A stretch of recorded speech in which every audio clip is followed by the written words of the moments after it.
showdown is here.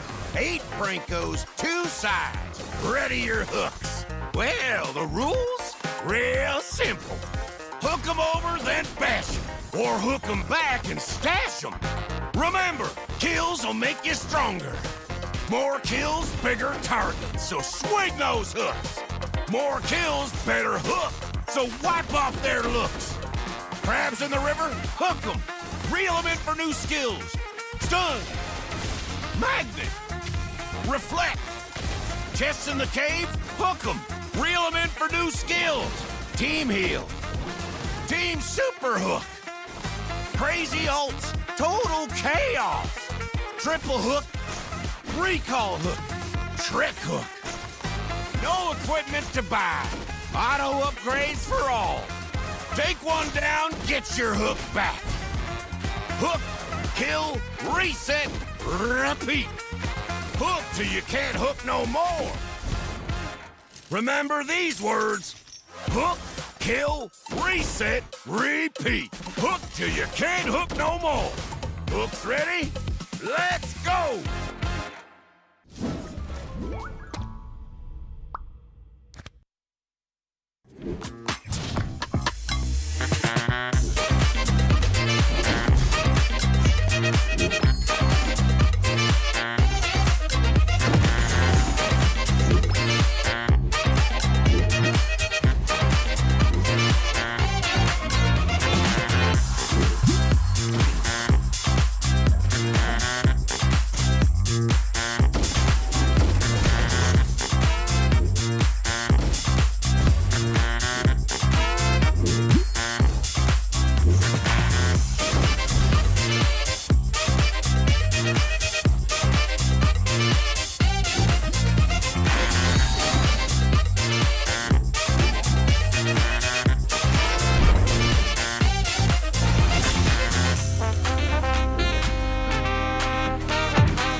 Listen up, warriors! The Frozen Sea Showdown is here.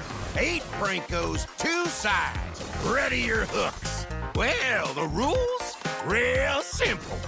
Hook 'em over, then bash 'em. Or hook 'em back and stash 'em. Remember, kills will make you stronger. More kills, bigger targets, so swing those hooks. More kills, better hook, so wipe off their looks. Crabs in the river, hook 'em. Reel 'em in for new skills. Stun. Magnet. Reflect. Chests in the cave, hook 'em. Reel 'em in for new skills. Team heal. Team Super Hook. Crazy ults, total chaos. Triple hook, recall hook, trick hook. No equipment to buy. Auto upgrades for all. Take one down, get your hook back. Hook, kill, reset, repeat. Hook till you can't hook no more. Remember these words. Hook, kill, reset, repeat. Hook till you can't hook no more. Hooks ready? Let's go!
Listen up, warriors. The Frozen Sea Showdown is here. 8 Brancos, 2 sides. Ready your hooks. Well, the rules? Real simple. Hook 'em over, then bash 'em. Or hook 'em back and stash 'em. Remember, kills will make you stronger. More kills, bigger targets, so swing those hooks. More kills, better hook, so wipe off their looks.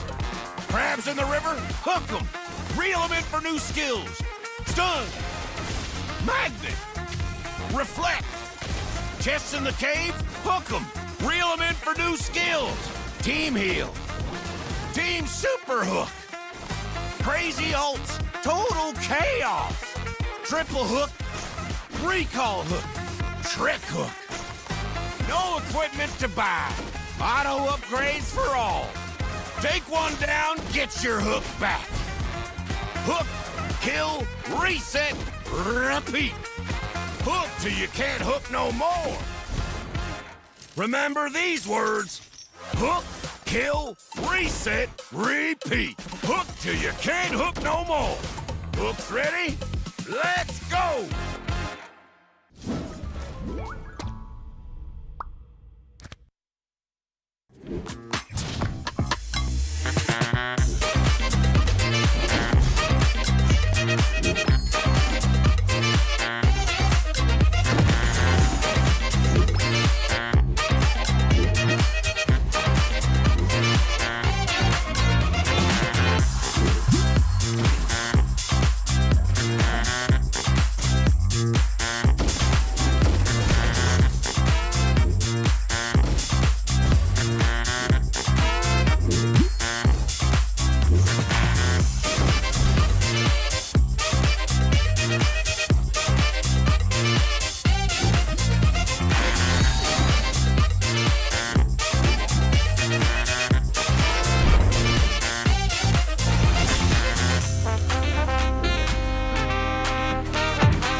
Welcome everyone, and this is it, the final game of the Swiss stage. Everything has led up to this moment.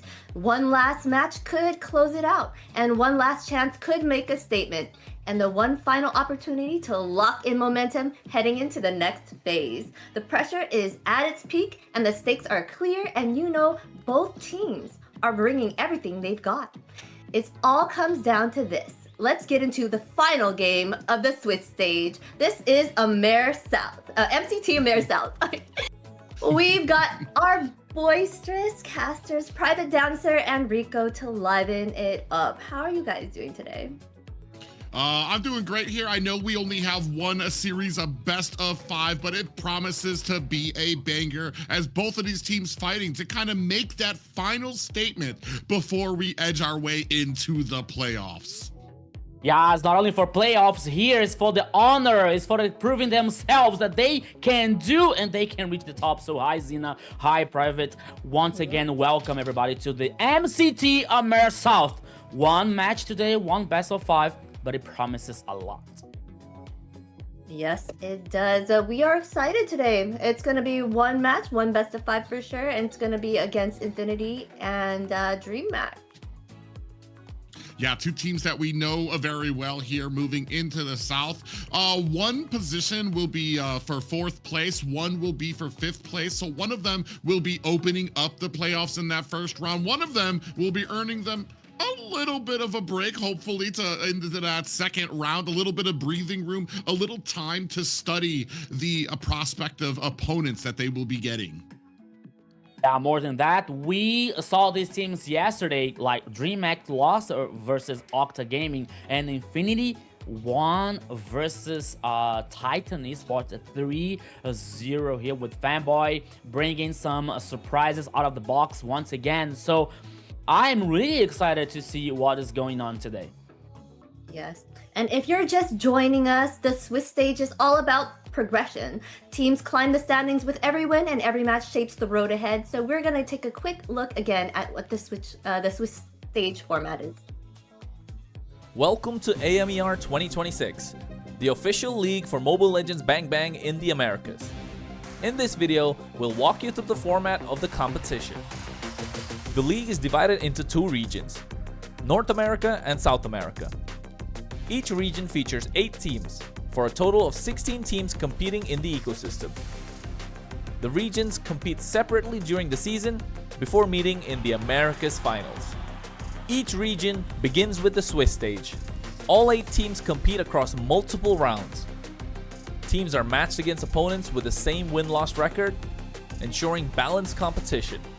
Matches in this stage are played in a best-of-3 format. The playoffs are divided into 2 phases based on seeding. Lower seeded teams begin in Phase 1, where matches are played in a single elimination format. Higher seeded teams advance directly to Phase 2, which uses a double elimination bracket. Matches throughout the playoffs are played in a best-of-5 series. In Phase 2, teams that lose in the upper bracket move to the lower bracket for a final chance to continue. The playoffs culminate in the group's final.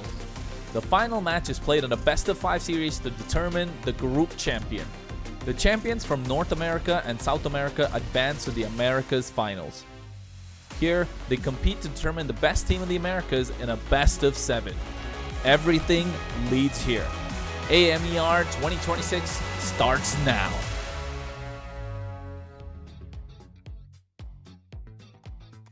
How exciting. This is the final day of that format. We have been able to see a whole bunch of strategies being shown here. It was awesome to see the different global bans as well. And speaking of global bans, we are going to jump right into that. Let's take a look at what global bans are all about. We'll have the global ban in MCT Americas to bring more dynamism and special strategies.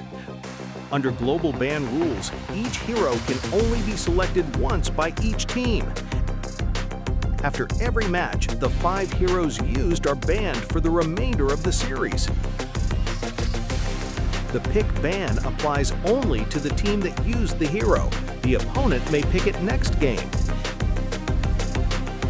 In best-of-7 matches, the global ban resets for both teams if it reaches the final game. Expect new strategies, fresh picks, and much more.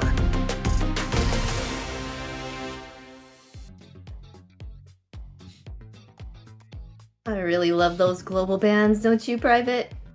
Yeah, they've been very exciting here thus far, and I feel like even especially today, a question will be answered about the meta of whether an expertise knowledge of the meta will be able to overcome some choice picks that kind of see outside the box here today, Rico. Yeah, especially when we're talking about Infinity, especially when we're talking about Fanboy, who usually brings something out of the box here, like Valeric or Chip, or maybe Lolita. I don't think that he's gonna bring Lolita anymore here because he brought once and he lost. But who knows? Okay, but everything is possible today. Yes, it was fun seeing Lolita, but remember, guys, before we move on, I would like you guys to follow us on all our social medias, please. MLBB Esports, be part of our community. We are on Kick, Twitch, X, Instagram, Facebook, YouTube, and TikTok. We are all over the place. If you can't find us on one of these channels, you weren't looking. No, I'm just kidding. But make sure you do follow us.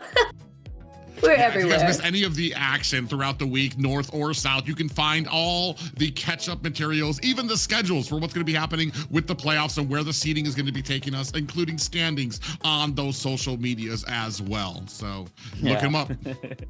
You're totally right. We are watching you everywhere. So make sure you follow us in the social networks here, not only in our social profiles here, but also with the MLBB, MLBB Esports, MLBB Esports, and everywhere we are watching you. Right, we want to, if this broadcast was powered, oh wait, we have the MWI open registrations. Ladies, if you have not registered yet, this is your chance to get in on that esports side and the esports scene. The MWI qualifiers opened yesterday, and you have a chance from now until May 11th to get in on that. The QR code is right over there. Scan it if you can. Yeah, why let the guys have all the fun when it comes to the competitive nature of Mobile Legends when we know there is a bustling and bright female community out there just waiting to knock some heads and show what it's worth for the qualifiers and possibly a seat for MWI itself. Yeah, we all know there's a lot of pro ladies around the globe here who's all able to play Mobile Legends so well. So it's a time to shine. Yes, it's your time to shine, and we are shining here on the stage because of Runestone. Runestone, light up your esports. Our sponsor here, runestone.gg. You can go there and make sure you get to track your stats and improve your gameplay by visiting them and Runestone. Yeah, if you're looking for an organization that shares your passion and the knowledge you want to try to get better, look no further than runestone.gg. Yeah, improve your gameplay, improve your static, improve your knowledge, and make this all happen thanks to Runestone. So it is all for you. Yes, ladies, remember that you can get in and track your stats right there to improve your MWI, so you can get in on MWI. But let us look at our schedule right now, right? So,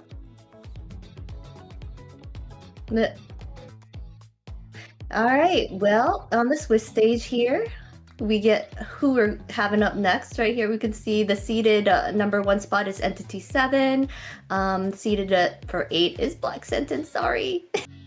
But our last match here, we'll have Infinity and DreamHack.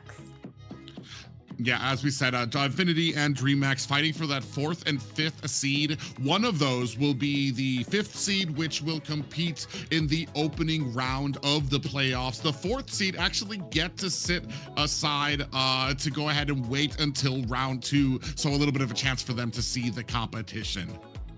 Yeah, and having told, we are about to see today's schedules, you know. Yeah. And as we kept talking about the long-awaited match that we are trying to get in on, the one today will be against Infinity against DreamHack, a best of 5 between these two teams. Yeah, it's going to be very exciting, especially that this is going to be a best of 5. And we have yet, and I'm kind of excited for different reasons too. DreamHack, we've been talking about Che Kite and how her domination in that mid lane, especially on the Kimmy. Infinity, I think a lot of people have become fans of the chip gameplay, some of those outside the box picks that come from the Roam fanboy there as well. But with all of that, we're going to see possibly 5 games here where these guys can stretch their hero pools to the limit. It's a day of a lot of actions here. It's a day for a lot of challenge, especially for both teams here. We are seeing a challenge for a King, for example, who role swapped from a jungler to XP lane, and now we got jump style and now Chimera in the gold lane. We're seeing Infinity with a fanboy usually bringing some picks out of the box, but not only about fanboy. We're seeing a ZZ's with a high performance, bringing Nolan, bringing some other heroes in the jungler that he can have a high performance on Infinity. So it's gonna be a very wild match of best of 5 here. We expect 5 games, please guys, 5 games at least here in the best of 5 for Infinity versus DreamHack. Yes, for sure. I do want to see a good match here. I am excited to watch Infinity again for the fact that I enjoy fanboys' oddball picks there with the Roam and bringing in those ones that are not meta, right? So, let us go into see all the teams about. Let's see Infinity's roster here. All right, Infinity's roster. We have Rusi, ZZ, Lionel, Zablax, and Fanboy.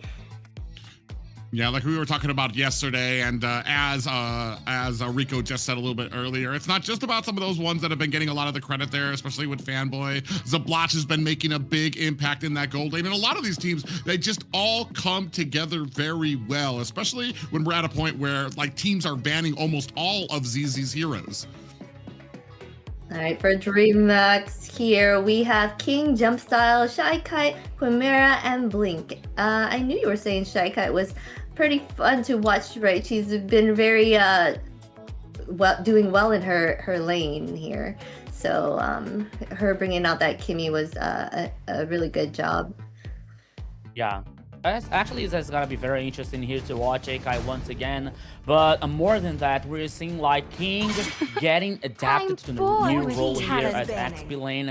And you know, guys, I was talking to some content creators yesterday, and we were talking about like this a role swap that happens sometimes with some players, and most of them said that there is some changes that is getting easier than the other ones. For example, when you move from a side to another side, theoretically it's easier when you move for example for a roaming to a side, for a jungler to a side, for example, because the jungler have to worry about like all the clear path. You have to think about the ganks, you have to think about like the game in the high tempo and the low tempo here, and the sides like okay, you have to worry about your side, you have to have a strong landing phase, you know, you have to know the time exactly to roaming to guarantee this these resources and this advantage for your team, you know. So maybe like we are talking about King's example here, from jungler to XP, maybe he needs a little more time to grow more and get more knowledge about like this role swap thing. I feel like moving from jungles and roams in general, they have to pay attention to a lot that's going on in the map. They need to understand what lanes are being pushed, where they have weaknesses, when the turtle's going to be up, who needs support and stuff like that. And there's so much for them to keep track of that I feel like on some ways it can be a little easier moving to that side lane from there. But also, when you're especially XP lane, it's one of those roles where you have to take that ego, you have to set it down, you have to be very patient. I know you want to 1v1 them, you really feel like you can push on there, but does your team need that push? Does your team need you to get that kill? And that's something that a lot of those side lanes really need to understand sometimes when that transition comes up there. We can try to go ahead and force this push, we can try to force this flicker, or we can wait, make sure that I have all of my spells, especially as an XP laner, for that first objective, to make sure that I'm going to be in place and being able to get that push, which I feel like XP lanes have such a huge they have such a huge responsibility at some of those first objectives of setting the tone, getting the sets, pushing the objectives there. A very standard start for both of these teams, whether it comes to bans or the picks out there as well, with the exception of one ban on the side of DreamMax. I want to say a little bit of a respect ban there for Fanboy. Yes, they are banning out that chip. They knew it's in the hands of Fanboy. It is a hard thing for them to go against, for sure. The fact that he can get his whole team around just as quickly and get everyone out of there. They went ahead. They're picking up the Kufra here. No, go ahead. Because I was thinking about Kalia, you know? I was about to talk about, like, okay, they banned Chip, the Kalia, it's open. But now, once again, Fanboy surprising us, bringing something, okay, it's out of the box. Maybe we can talk about, like, how far of the box is jumping here from, like, bringing a Kufra, bringing a Belleric, for example. They're not in the meta, we know that, but are they so off the meta? Are they so far from the meta to not to be considerate of bringing here, like to be picked, to be chosen here by the other teams? But now we're seeing Glue once again here being chosen by a DreamMax. Another thing that I want to talk about with you guys is Private said something that is really nice, that sometimes the XP laner has to, like, take down the ego, take down, like, this will to be a protagonist, for example, just to help the team, you know. And I think that I have the impression, but I cannot say this, I don't want to be early, but yesterday we saw King playing with the Suyo and with the Claude in XP lane, you know. We both know that they are heroes that needs resources, that needs a farm, that needs damage to cause and impact in a good way for the team, you know. Maybe or the team talked to King and said, okay, King, you can help us bringing these heroes in the XP. Or maybe King told them, okay, I can play with these heroes and I can do something more, you know. So it's a thing that we can talk about. But bringing these heroes yesterday, that when he brought, and I was talking to some content creators, they didn't like, okay, we didn't enjoy, like, bringing in Claude in XP for a DreamMax. So I don't know, maybe they talked about it private and said, okay, maybe today is not a good idea, it's not so interesting to bring something like so out of the box to the XP lane. Well, and I wonder if that was more out of the box, or that they saw something in the draft that kind of countered out the Suyo, and King could have offered up, hey, I can play Suyo in the XP lane, we can change it out. Because like I said, I feel like if it was a pre-thought out thing, it feels to me like we kind of wasted what Suyo can bring to a game when he's fed, when he's early, when he's making those rotations. He just becomes a monster, rather than just having him in the XP lane where he's really managed down to one lane of farm that he can get maybe some kills if he's able to rotate a little bit early, and you really kind of squander out what Suyo can bring to your team. I want to say very interesting for a first draft coming out from Infinity. Already got the Kagura and the CC picks out there. Yeah, that is very interesting. CC is like a gradual damage, so but I don't even know. It will be Glue, but will he be picked as the EXP laner here? Or the roamer? We're about to know. Because yeah, there's like, a possibility, you know, like this. Because I don't know if CC will do well against that, but my biggest complaints about the draft coming from Infinity would have been that Kufra goes in with the Tyrant's Revenge, that rubber band ability to try to get to Valentina, and we don't have an ability to catch up to her. Here with Kagura, with CC, we still have a follow-up for Kufra to kind of get to that access to that back line. So it's going to be very interesting. Yeah. That is really going to be very, very interesting here in the first game here. Both the two compositions are finished, and it's a funny thing here from DreamX, because King brought the Sora, and we know there's a natural counter that is a Valentina, but in this time it was brought by Kite here in the mid lane. On the other hand, we are seeing once again Lionel bringing this Kagura with a very high potential of burst damage, especially with the magical one. We are seeing Boxia in the jungler for ZZ's hand. You know, like both compositions are very strong. You know, because even though we're seeing the Kufra, which is not so usually here in the meta or being used in the MCT AMER South, and I believe Kufra, especially with the hard engage, you know, with the Tyrant's ultimate here, that can be can create some breaches in this DreamHack's composition here to focus in a target like Valentina or Moscow, for example. Despite they have some dashes and despite they have some ability here to escape, you know, but for Kufra, if he combines with a Flicker, for example, that is getting more difficult for DreamHack's. Yeah, it's going to be very interesting here, ladies and gentlemen. Our Seoul 5 best of 5 series coming to decide a 4th and 5th seed. Infinity taking on DreamHack's, and I already have a little bit of a war here fighting over the Little Wanderer. A big pop-up by Blink, who's going to be able to just eke his way away. Little Wanderer going over to the hands of Infinity. All right, please, guys, let us start the game so probably hear me in private. The guys are fighting up in the jungler. But now, oops, Fanboy, once again, 2v1, private. Yeah, Chick had a little bit of trouble, but I mean, if one person I can trust on a team to understand their power scaling and what they need to do to get out of harm's way, it's Chaekite, who has done a phenomenal job in the mid lane, even when DreamHack's is kind of on the ropes and not having the most favorable games. It always seems like Chaekite is playing almost on a separate game where she's not taking a lot of deaths. She's constantly doing the best that she can to kite. We did see her have a little bit of trouble yesterday, though, when it came going up against Boxia. I think in their first game, she got caught a couple of times. That actually took her down. So we're gonna see if she has any new moves in there, especially because once you get caught by Fanboy, it's gonna be very rough for you to try to escape. You do see that we have 2 Purifies on both of our squishier heroes on the DreamHack side, as Infinity gonna go ahead, clean up this turtle without contention.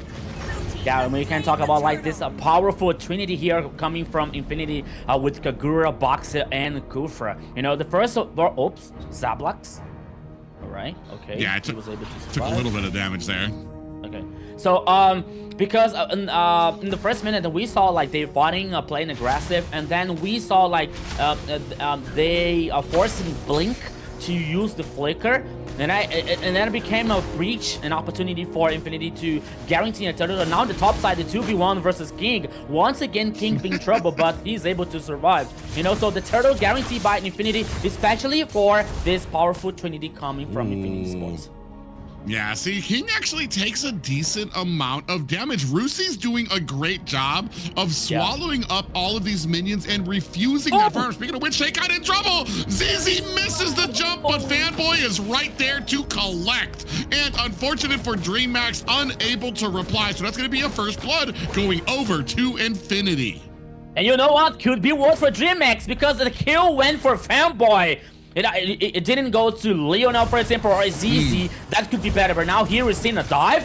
No, a Fanboy here decided to move away. But now here's the first 1-0 so far for Infinity. We're seeing in the top side, as you said, King has some struggling with Rusi, with CC. But now we have this Trinity so far, once again, playing aggressive for Infinity to trying to neutralize, especially Takeite that we were talking about here in the first minute, that she is able to read the map, to read the situation, to get this outscape. Ooh, we do have 3 members here. A great job up at the top 2. Rusi doing a good job to kind of starve out King on. It means we're not going to have, we're going to be a little less farm when it comes to this Asura pickup. Doing a great job of keeping those minions on his side. Now, a little bit of a rotation. Chaekite coming out, Fanboy tuning up the bands, looking for it. Goes in, does go a little bit wide to hit King. Now, chasing down Chaekite is ZZ on the back end. Turtle has been reset. Blink is is out. Does have that split up there, and he's getting chunked down to the ground as well. Tortoise Pusins is out as well. Blink looking for a different position. Tyrant's Rage connects onto the back end, onto King, who has to find himself an escape, but Rusi chases him down, allowing Infinity the availableness they needed to get the turtle and another kill as well. 2 down for the side of DreamHack, 1 down for Infinity. Once again, Infinity's playstyle here, forcing Blink to use the flick to survive, not for engage, not to initiate something. It is to survive, it is to escape, and now giving them the opportunity to guarantee another turtle. More than that, 3 kills for Infinity, 1 kill for Rusi, 1 kill for Zizi, and 1 from Fanboy. Okay, but now Zablox. Oh yeah, underneath the tower, he's gonna get nailed in, but coming in from the sides, Easy might be able to catch King. No, he goes up at the top for Kumera, but he's got 4 members of DreamHack on his heels looking to take him down. Unfortunately, Blink not able to get the CC onto that target, but let alone up at the top, we're gonna see a lot of damage going up onto that tower. Rusi's gonna go ahead and put pressure up there. Net by jump style, looking for some type of defense up there. Chakai almost gets taken out here at the mid lane as well. We have the Heart Yo-Yos coming from Rusi in the top side, and we have a Heart Umbrella coming from Lionel in the mid lane here with this Kagura. Oh my goodness, Infinity here is so aggressive, a playstyle in the early game. The gold lead here heading for the 2k for Infinity, 2 turtles, the mid lane tower. Private, check it out, it's almost taken down. Infinity here dominating the pace, taking the actions. The first tower, but now here comes the initiation. Yeah, with a split out there as well. Blink in trouble here, taking a hit of damage. ZZ's going to be able to finish the job as a block. Ooh, takes a SOD. We're still waiting. I think he thought twice. Kamara thought twice about coming in on that SOD. Did not want any of that smoke coming out. 4-2 right now for Infinity, who have taken this early game to their opponent's heels. Just a sneeze of health left on that mid tower. A big engagement coming here. Kamara in a little bit of trouble here. Fanboy coming in with that bouncing, trying to get onto jump style as they chase down Kamara. That's gonna be another kill. 2 kills as Chakai getting chased out underneath the tower. Do we dare, Rusi? No, they're gonna go ahead, clean up some of these minions. A 7-2 lead for Infinity. I thought that it would chase Chakai on the bush here, but she was able to head back in the base. But now, once again, 7 kills for Infinity, and now another turtle. I don't think there's going to be a fight back here for DreamHack because they are so behind, especially in the goal lead here. So another very important goal for Infinity. All the 3 turtles for Infinity Esports, and they're still dominating the map here. They're still dominating the pace. They took down the tower in the top side, in the mid lane. There's always Infinity here playing aggressive for all the time.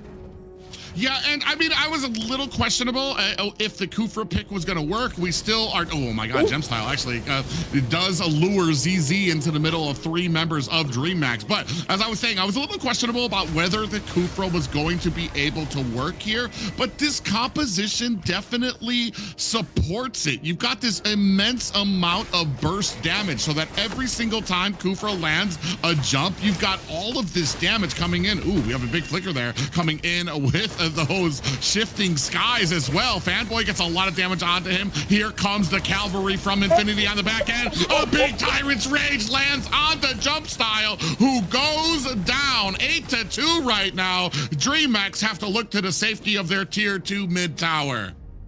There was a questionable engage here for DreamHack because they didn't have the tower number 1 here in the first tower in the mid lane. So it was obviously that the count back here, the response back for Infinity will come for the mid lane here, and they didn't have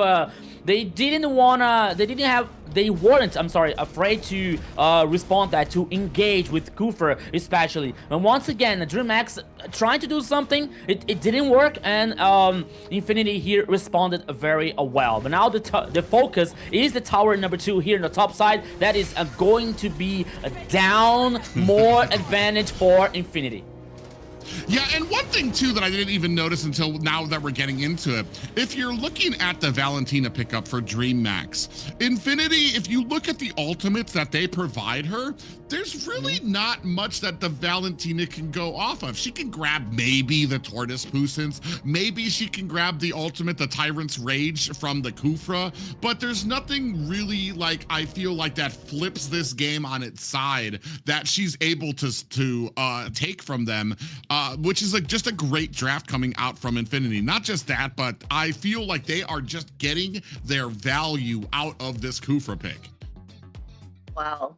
I kept like they're doing an amazing job over here, starting with 8-2 by the 8-minute mark, already taking all the objectives and making DreamMax, get a run for their money here already, starting out the first match.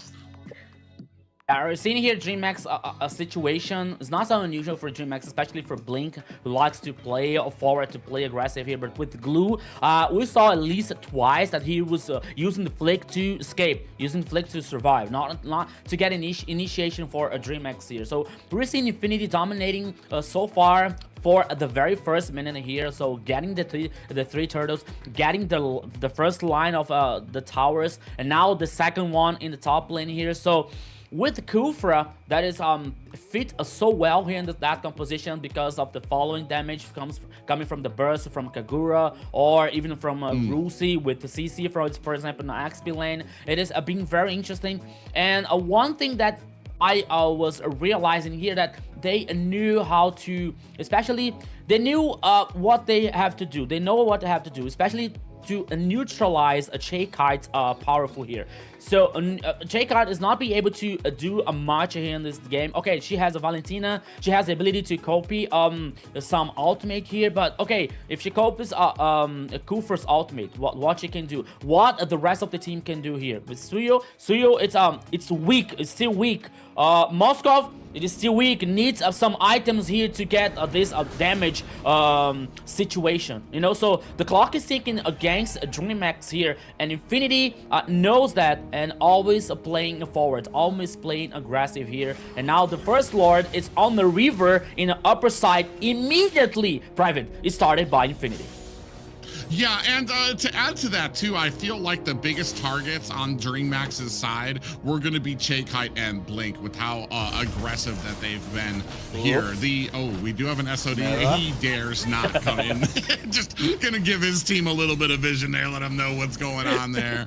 But like the biggest targets have been J-Kite, have been this Glue as well, and this is just the perfect draft to deal with it. If Fanboy comes in, whether she gets whether Fanboy gets J-Kite, whether Fanboy gets Blink. If you get Blink, then you're gonna have the Tyrant's Rage coming in. You're gonna have ZZ coming in on the Boxia, all that anti-heal, all of that burst damage coming in from the Kagura. Blink can't even sustain it because it's so much AoE. It's gonna be able to whittle down his little minions as well. I just feel like this is just a great draft coming out from Infinity, and it shows here. There's very little that DreamMax is able to do against it. Lord at top, and now starting to mount an offense to the bottom and mid lane is Infinity.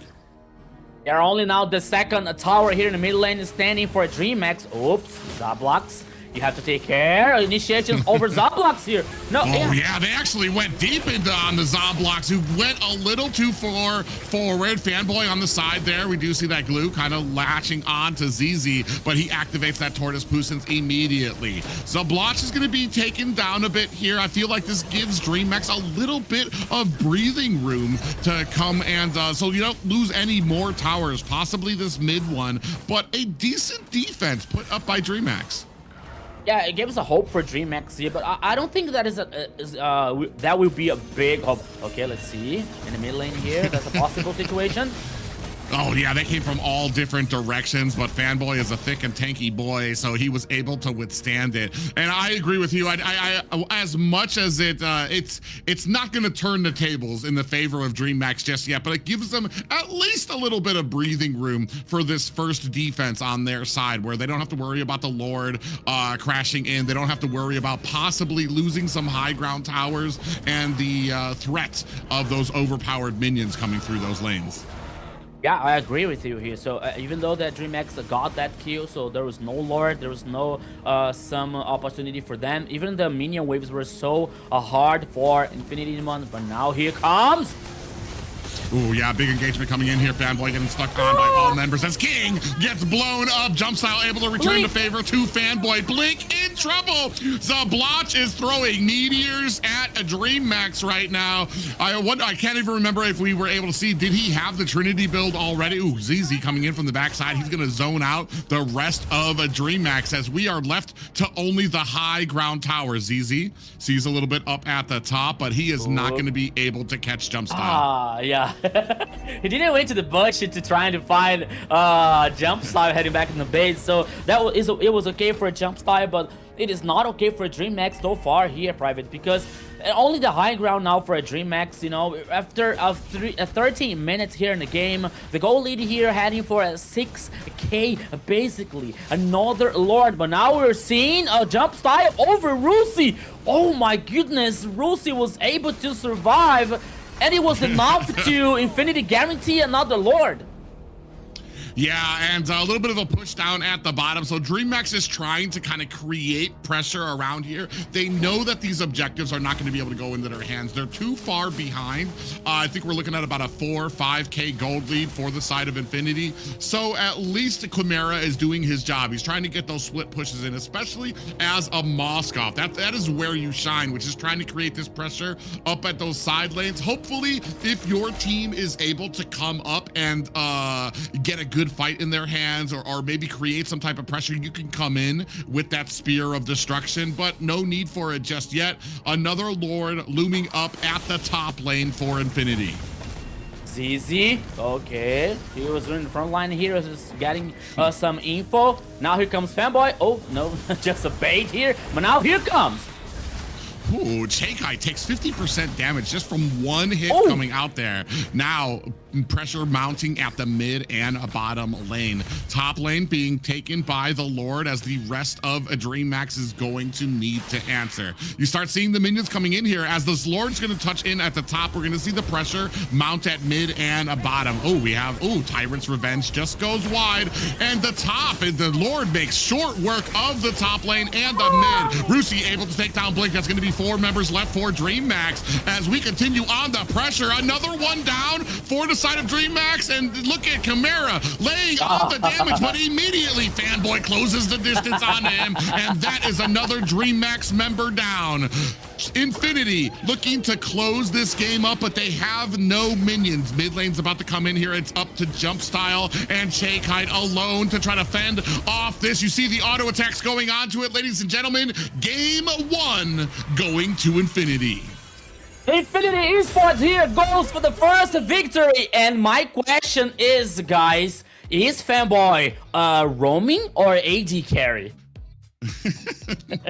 Fanboy is killing it on that roam. He is doing an amazing job with all the roams that he has chosen. I love watching him there on the stage. They did an amazing job here. They were showing their power and how strong Baxia could be, right? I am wrong about the CC. CC did come in clutch and she was helping them a lot, so. Well, she was one of those other ones that added on to the Kagura pickup that helped out with the Kufra. Kufra goes in, gets the initiation, and you have 2 targets, the CC and the Kagura, who have access to the back line, who can chase with Kufra, so Kufra's not there by himself. So they're able to bring on that damage. And this brings up an interesting concept for me because I talked a little bit about it yesterday. The meta. You have a reason to respect the meta, to understand the meta, and I feel like sometimes teams, they go outside the box just for the thrill of saying, we're not using the meta, we're going outside the box. And I feel like sometimes that doesn't pay enough respect as to why certain heroes are strong, why certain heroes do well here. I don't think that's an issue for Infinity when they kind of go outside the box. Their entire composition is fit so that the Kufra would be able to shine, so that when he goes in to get those Tyrant's Revenge, to get those Tyrant's Rages, the rest of the team was right there to be able to back him up. This absolutely flipped the Che-Kite pick, that Valentina pick, over on its side. It absolutely flipped the Glue pick over on its side. And those are two huge contenders to disable right from the beginning of this match.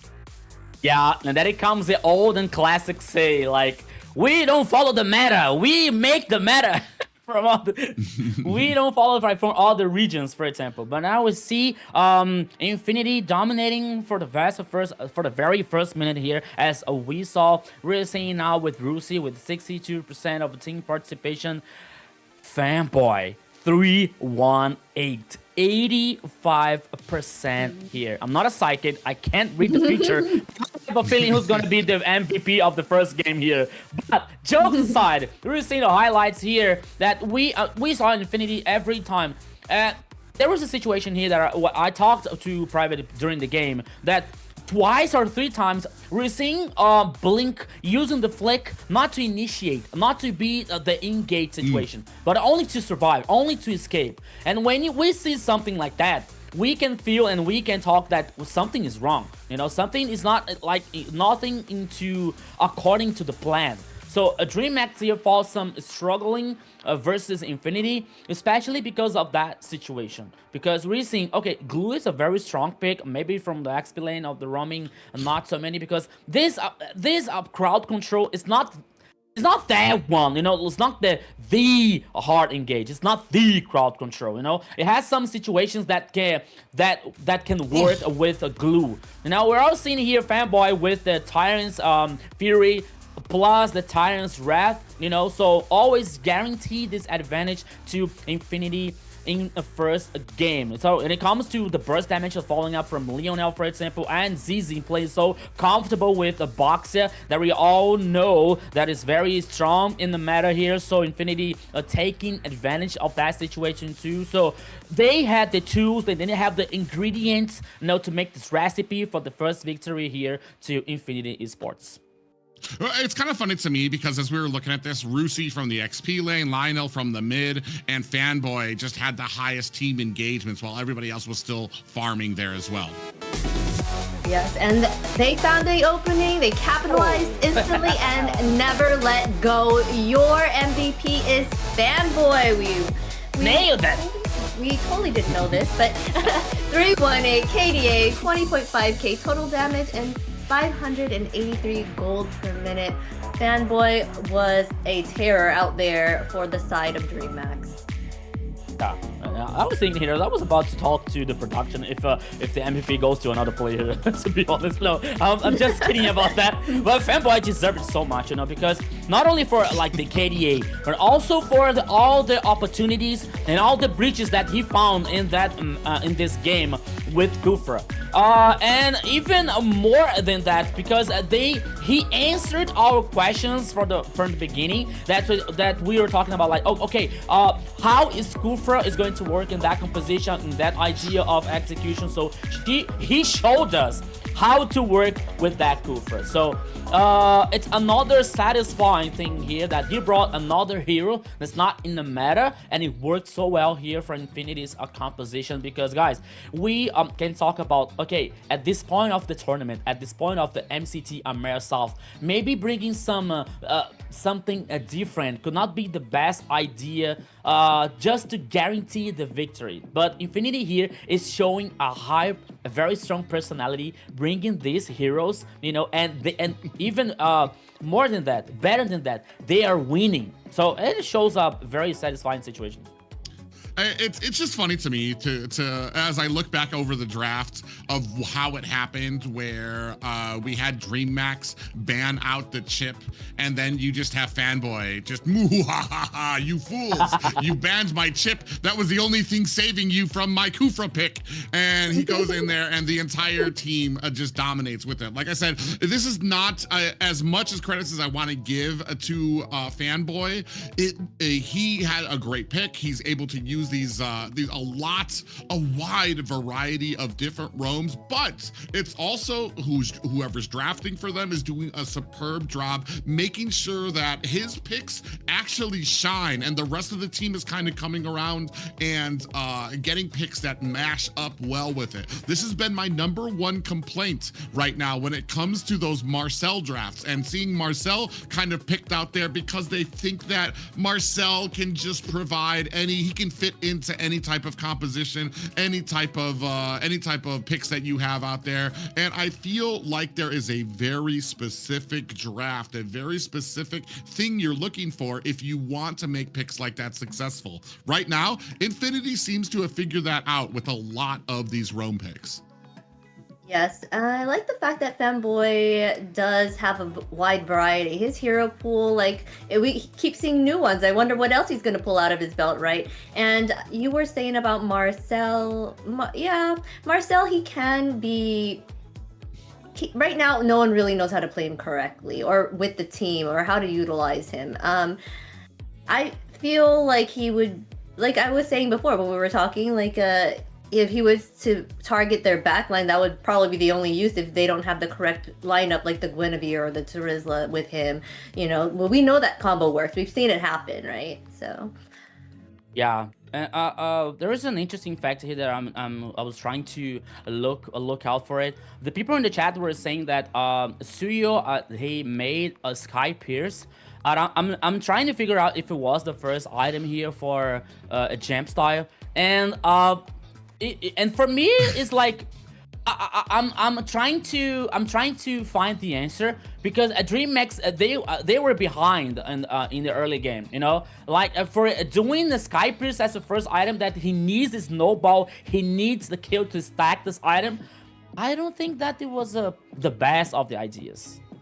All right, and speaking of items, you can get items with these diamond drops. Sometimes we kind of have those little emotes and stuff you want to spend the diamonds on. We got diamond drops for you right now. The longer you are in the chat, the more you engage in the chat, you get a chance at earning these diamonds. So be sure to engage with us.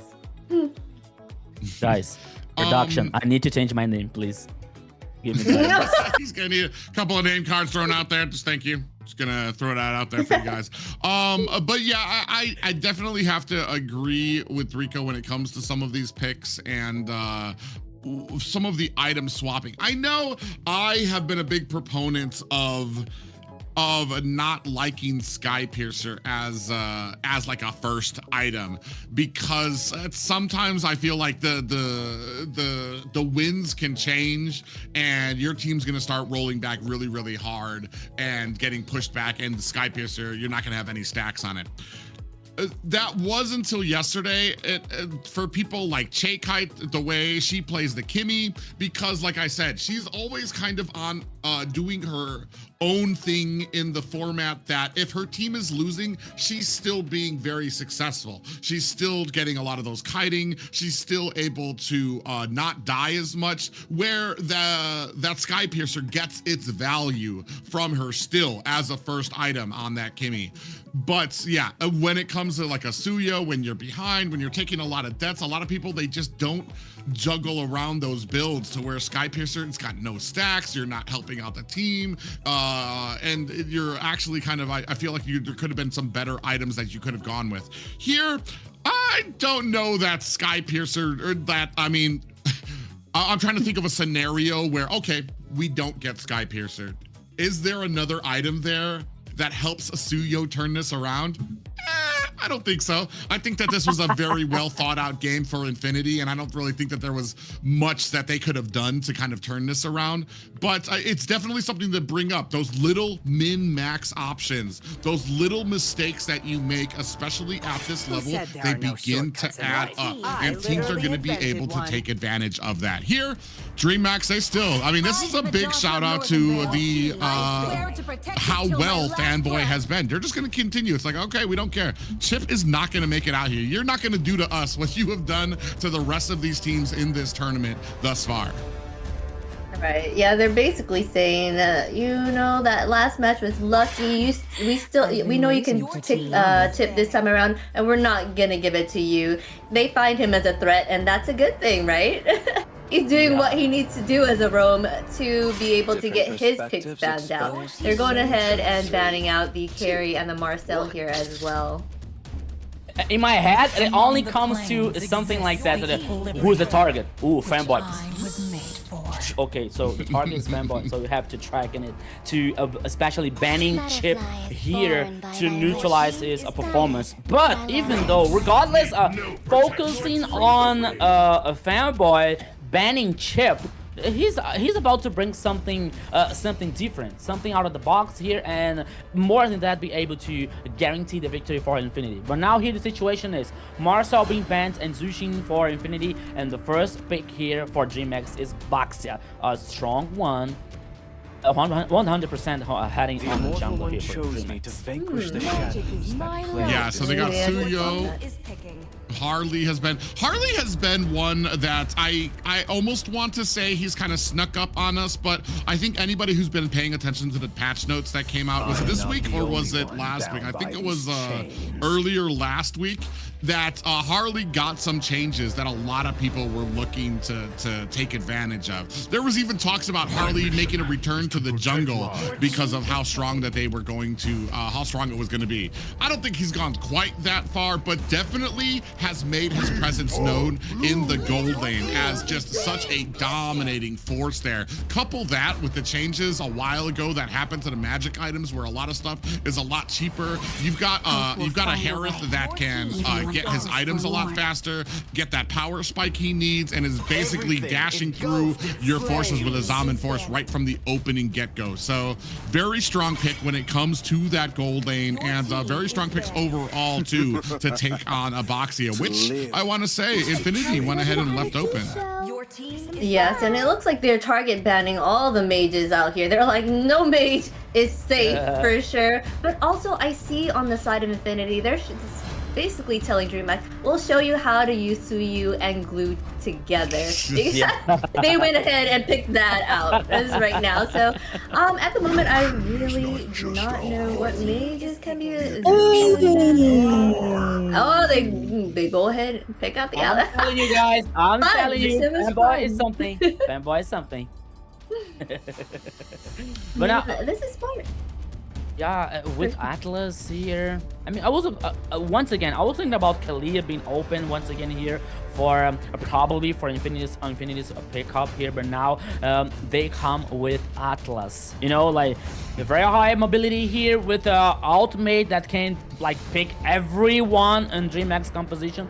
Okay, maybe the target here could not be the best because we are about like they are dealing with 3 tankies, a hero so far, Baxia, the Hylos, and Odious here. So they have to think about that. But now we're seeing Claude and Lunox for a DreamHack. If you want a late for the late game, it comes to DreamHack's composition.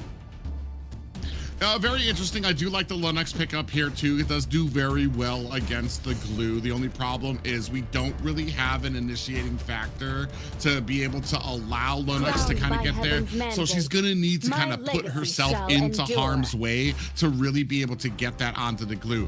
I do agree. I feel like Kalea has been, she's always, even though she came after Atlas, Atlas has been like the poor man's Kalea because Kalea is able to kind of get in there a lot easier, grab somebody, and bring them back to their team. So it's going to be a very interesting setup here for Atlas, who I want to say his early game is not as strong as a lot of tanks, despite how he looks. He can actually be very, very squishy in the early game. So this will take just a little bit of time to start coming online. Yeah, so it all comes to the early game here, Private, because on one side you have DreamHack is focusing on this hard transition from mid to late game here, especially with Claude and Lunox, for example. In the other hand, we got Infinity here working with a ZTR and Harriet for this late game also, but we also have Suyo here that he has to take the time and he has to take the opportunities to burst someone in the early game here to guarantee some advantage for Infinity. So let's go what is going to happen here, because once again everybody, welcome to the Land of Dome, to the second game here, DreamX versus Infinity. Let's go, Private. Yeah, Infinity already have one victory under their belts here, and DreamX looking to even the odds, especially since this is a best of 5. So they still have some wiggle room. It's not going to be game point for either one of these guys just yet. Yeah, so here, Blink, what are you doing there? Okay, he's in the front line. He's had been taking some damage, but now he's able to head back. Okay, so both teams now are concerning only to reach level 4 as faster as they can. But now we're seeing Suyo here stealing the lizard from DreamX's jungle. Oh, in the mid lane! Yeah, Cheikai taking a real lot of damage. We do have the healing coming in from Blink. Is that going to be enough? Cheikai does kind of survive, does have that healing on her kit as well, but coming in from the flank, Blink takes a heavy amount of damage in the form of a Soul Sever from ZZ, and that's going to be a first 2 kills for the side of Infinity. This could not happen for DreamX. A double kill for Suyo. We're talking about that. We were just talking about like one of the points to Infinity here get an advantage in the early game is guarantee items, guaranteed resources for Suyo. He take this advantage to burst damage in the early game, and that happened. Double kill for ZZ. Oh my goodness.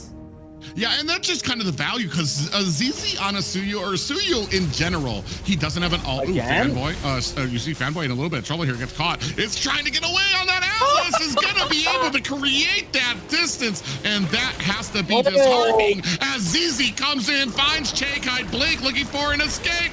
Oh, almost got pulled back. That's going to actually put Rusi underneath the tower with a stun, but 3 kills for the side of Infinity. And like I was saying, ZZ on the Suyo. Suyo himself, oh my God, Chimera. I'm a little curious what he was thinking there.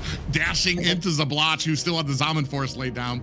But you don't have an ultimate for Suyo. So he only has 3 abilities that he needs. Before he gets level 4, he's basically got his entire kit that he can use against you. He might not have the items, but you're still talking about something that can dish out a decent amount of damage to your team, which DreamX is finding out the hard way. Yeah, you're totally right here. So now taking the opportunity to say hello from the people in the chat, for the people in the chat here. So thank you so much for your support here. Bill's Destructor. Oh, in the gold lane here, Zablach versus Chimera. Yeah, Zablach actually lays down that Zaman Force, but here at the fight, King does find a kill on the ZZ. Fanboy gets taken down by Jump Style. Cheikai finds the last kill there, and now Infinity on the wrong side of this. We do have a Rage of the Demons coming out. Rusi looking for an escape, but gets popped back by Cheikai. That is actually 2 kills for Cheikai out of nowhere, as we see a Hunter Strike getting picked up for ZZ on this Suyo.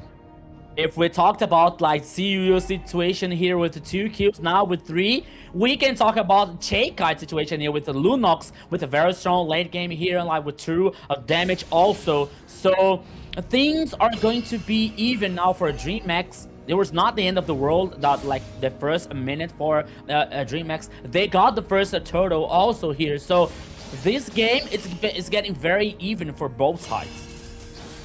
Yeah, I mean, we're going to start seeing, we have Jump Style coming in from the side. They're going to lock onto Lionel. Big Fatal Links coming out as well, as they're going to be able to take down Jump Style and answer immediately back. Brilliance coming out from the side of Cheikai. That's going to bring us to a 4-5 game. Still the lead for Infinity, but it does look like DreamX able to answer back.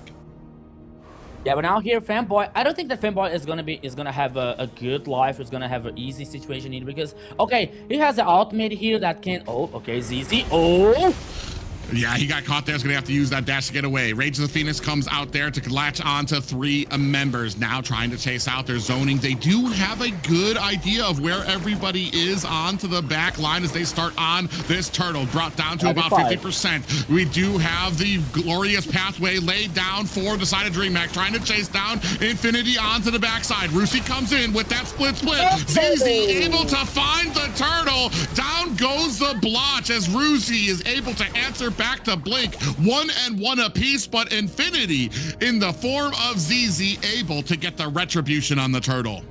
1 for 1 here in the last team fight here. The turtle goes for Infinity. Oh my goodness, 5 minutes in the game here. The goal lead here comes for Infinity, but not so far. Only 500 in a goal lead. But oh, Fanboy, what are you doing there, my friend? Yeah, he does have Rusi there to kind of help secure that little bit of an escape. ZZ's able to get himself a tower up at top 2. A little bit of a, yeah, you see here King Rusi on top him. And a little bit of a brilliance coming out from Che Kites to go wander through that forest as well. Macro beginning to build up for the side of Infinity. You see top lane has been taken down. Mid lane already down past 50% as well. Yeah, so once again here about, okay, we're seeing the items here now. Starling fly for a Harriet. We're seeing the Demon Hunter here for the Claw. The second one here probably is going to be the Golden Staff to finish the Trinity. And now we're seeing a Sky Pierce in Che Kite's hand. That is very good for her in this time, you know, because she has 4 kills. She needs to stack the Sky Pierce. So, oh, no, Fanboy. Yeah, he's actually getting a lot of damage put onto him. And like I said, Che Kite is just one of those mid laners that I appreciate the Sky Piercer on. I know when you're in ranked games and you see those early Sky Piercers coming out of mages, you're like, oh, brother, here we go. But Che Kite kind of operates on her own little system here. You can see already 4 and 2. I would not mind this type of mage having a Sky Piercer on them. Speaking of which, we have Zablotch on the bottom lane. He's going to go ahead and use that Zalman Force to lay on the damage onto this bottom tower. No more places for DreamHack to run. We have a glorious pathway out there. A huge Fatal Links comes out, and the big stun coming out in the form of the Rage of the Phoenix. ZZ looking for an escape, gets bounced down by King with that demonic force. So they're able to turn it around. But Infinity, I want to say, still walk away with a tower at bottom. This is going to open up the turtle for DreamHack, however. But Rusi's going to go ahead and continue on here, putting on the pressure onto Chimera, who's going to have to flicker away, and that will be, I believe, another turtle for the side of DreamHack. Yeah, it was hard here for Infinity. It seems that they didn't have the retribution of ZZ. But now here, 7 kills for Infinity after 7 minutes in the second game. Oh boy, did you see the Che Kite's damage over ZZ? With the, I believe that there was the ability turning off from dark to light from Lunox, and it is very, very hard. Now DreamHack is guaranteed the first tower on the bottom lane here, maybe doing a cross map, but they already lost the tower on the bottom lane here. So things are getting interesting for both teams, but I believe that for the late game, I believe that DreamHack has a better situation, especially with Che Kite, especially with King here, using the full views, or even Chimera with the Claude. Yeah, I mean, Che Kite immediately, especially because you have that Sky Piercer, even the Brilliance will be ticking off a lot of damage. Every single tick will be using the stacks from Sky Piercer to put that damage onto whoever's getting affected by it. Not just that, but when you use the Darkening, when you're able to spam those percentage health abilities onto enemies there, it's just going to be a huge amount of damage that Infinity needs to watch out for, because you don't really have an answer for it. Fanboy can try to come in there, he could try to get those Fatal Links, but they can immediately Brilliance out of it on that mid laner. So it will be very interesting. The later we get, I do feel like this favors DreamHack a little bit more. Infinity, still, they have not lost the clutches of this match just yet, as we see, ooh, nice Zalman Force, and a big chase on from the backside. Chimera gets caught, Fatal Links, ZZ with the kill. Blink walks in with a glorious pathway, and from the side, Jump Style trying to come in to save his tower, and is not going to be able to. ZZ's going to find himself an escape. In comes the cavalry. Che Kite from the side. Is it going to be enough as they're trying to take down King? And on the backside, looks like King is going to be able to get away. They turn immediately onto Rusi, looking for an escape. Infinity don't look like they're going to be able to save him. They're trying to put on that suppressive firepower onto DreamHack, who have now turned around. In comes Fanboy Lionel, able to find the kill onto Blink, and even Infinity taking out the purple buff on their way out. Oh my goodness, what a chaotic situation on the top side here from both teams. I think that the tempo for JMax were not in favor because J-Kite were heading back in the base, and she didn't join the team fight time enough to respond the initiation for Infinity. But now the Lord here is in the half HP here we go. Yeah, jump style on the side does activate that Tortoise Puissance. In comes the rest of Infinity to dive onto the back line, but here comes the Cavalry from the side of DreamHack. Brilliance is out as the Fatal Links come out. Jump style is able to find the kill onto Fanboy. Now trying to turn this around is Infinity. J-Kite finds another kill. No more retribution for Infinity as down goes ZZ. On the backside, Rusi getting leaped on with that demonic force in the form of King, and DreamHack able to clutch themselves a Lord. Here it comes for DreamHack here, the Lord, after losing 2 players. Infinity is forced to head back. No retribution, no initiation from Fanboy here with Atlas. And this is another situation here, because I believe that this Fanboy is not going to be easy anymore, because, okay, he has the ultimate, but Lunox has the ultimate to escape. Claude has the Daxter hologram to escape as well, you know, so I believe that is not going to be very easy for Infinity to find these opportunities, to find these breaches, to take these specific or punctual pickoffs here. So DreamHack has to take this opportunity.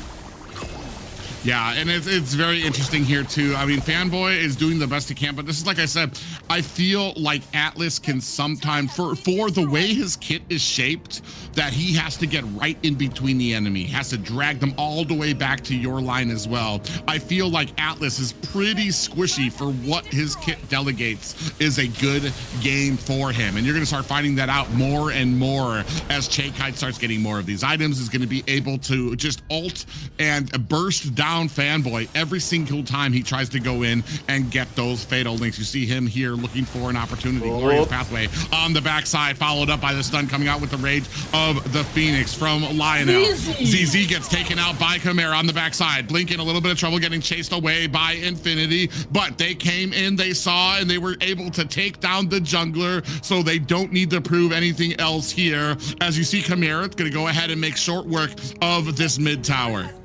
I was about to say that good thing here for Infinity that they still have the... Oh, yeah, coming in with the flank and immediate stuns. They're already 2 down for the side of Infinity, zoning out the rest, and that's going to be a clean pickup of the tier 2 tower at mid. And that started with Jump Style, able to get a flank onto the team immediately into their back line. That was an astonishing initiation here coming from DreamHack once again, taking down the tower number 2 in the mid lane. But now here the goalie heads for the DreamHack, almost 4K. Yeah, I don't think that... Okay, Infinity has some tools to reverse that situation, but I don't believe that, because DreamHack still have the Favios situation, Lunox situation here with the J-Kite, with the so solid solid performance. We're seeing here the items so far: Infinity Glaive, a glowing wand, and Sky Pierce in the J-Kite's hand here.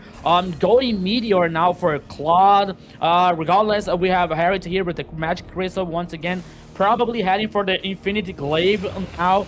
But I think that for Infinity, not only for the heroes, not only for the items, but the situations and opportunities here to find a peek off or getting a hard engage over Fanboy. Yeah, and the big issue for me is Zablotch. He only has the Holy Crystal, hasn't been able to build any penetration yet. And when you look at the items for the side of DreamHack, you saw nothing but Radiant armors. Even Chimera already had the the rose gold meteor there. So he's already got himself some magic defense as well. Glorious Pathway comes out, splits Infinity in two. And ZZ in a little bit of trouble there. Oh, he's still trying to stick into this fight, has an Evil Queller out there as well. The rest of Infinity trying to turn this around onto DreamMax. J-Kite able to find a kill onto Fanboy. Blazing Duet into the back line, finds 2 more kills for DreamMax. J-Kite here is the name. She is the hero for DreamMax, getting a triple kill. They ignored the Lord. They knew now that they have the minion waves heading on the top side, and they have the chance to finish the game.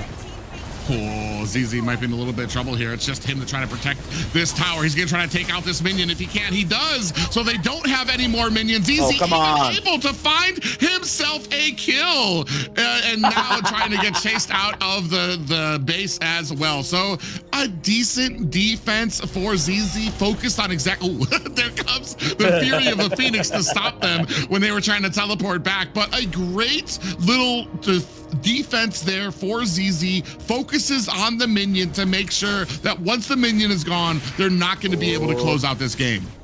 Could be possible here to Infinity guaranteeing this Lord while DreamMax has 1 player last. Let's go!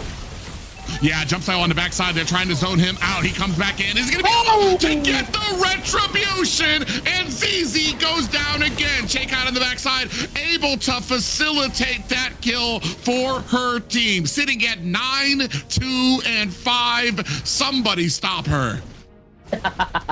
Somebody stop J-Kite here. She is on fire for a DreamMax. And now the Lord heading on the top side with the super minions. 1 more advantage to DreamMax. DreamMax has the tools here to finish the second game. Here we go. Yeah, they're going to go ahead and try to keep on here. They do see jump style. Ooh, gets fatal linked underneath the tower. Out comes the Rage of the Phoenix. Big stuns coming out as the demonic force slamming down onto Fanboy King. Immortality has been procced as J-Kite finds another kill in the form of Rusi. Fanboy taking a lot of damage. Is going to be able to go back to the base to refill his health. Lionel, Zablotch, and ZZ doing the best they can to finish off these minions at their base, but have found themselves on the back foot. Just a close-up of a dead Patrick laying on the battlefield. Come on, guys. I can't take it. I can't stand this. Patrick is lying on the floor on that wave. Come on, guys. But here, once again, Infinity was able to defend the base. That's okay, but look at J-Kite. Look where she is. She's trying to find someone lost. Okay, Infinity is aware about that situation, maybe, you know, but I hear, like, for me here, it's very difficult for Infinity to find a way to reverse that situation so far. Yeah, I mean, dude, right now, J-Kite is carrying, like I said, with that Sky Piercer. Even when she goes into that Brilliance, she is ticking away huge amounts of damage that the enemy cannot do anything about. Yeah. You're seeing out here, Infinity once again trying to farm somehow, because we are getting the point of the game that it's not about the items anymore, because everyone here is getting almost a full build. It's gonna be the macro situation. It's gonna be the team's mentality here for both sides. So it comes to a point of the game that the micro is gonna work. The micro is gonna be the best point for both teams. Well, and I feel like here's the game plan, and here's where it kind of upset Infinity. You've got 4 magic damage dealers on the team, and the only source of your physical damage is ZZ.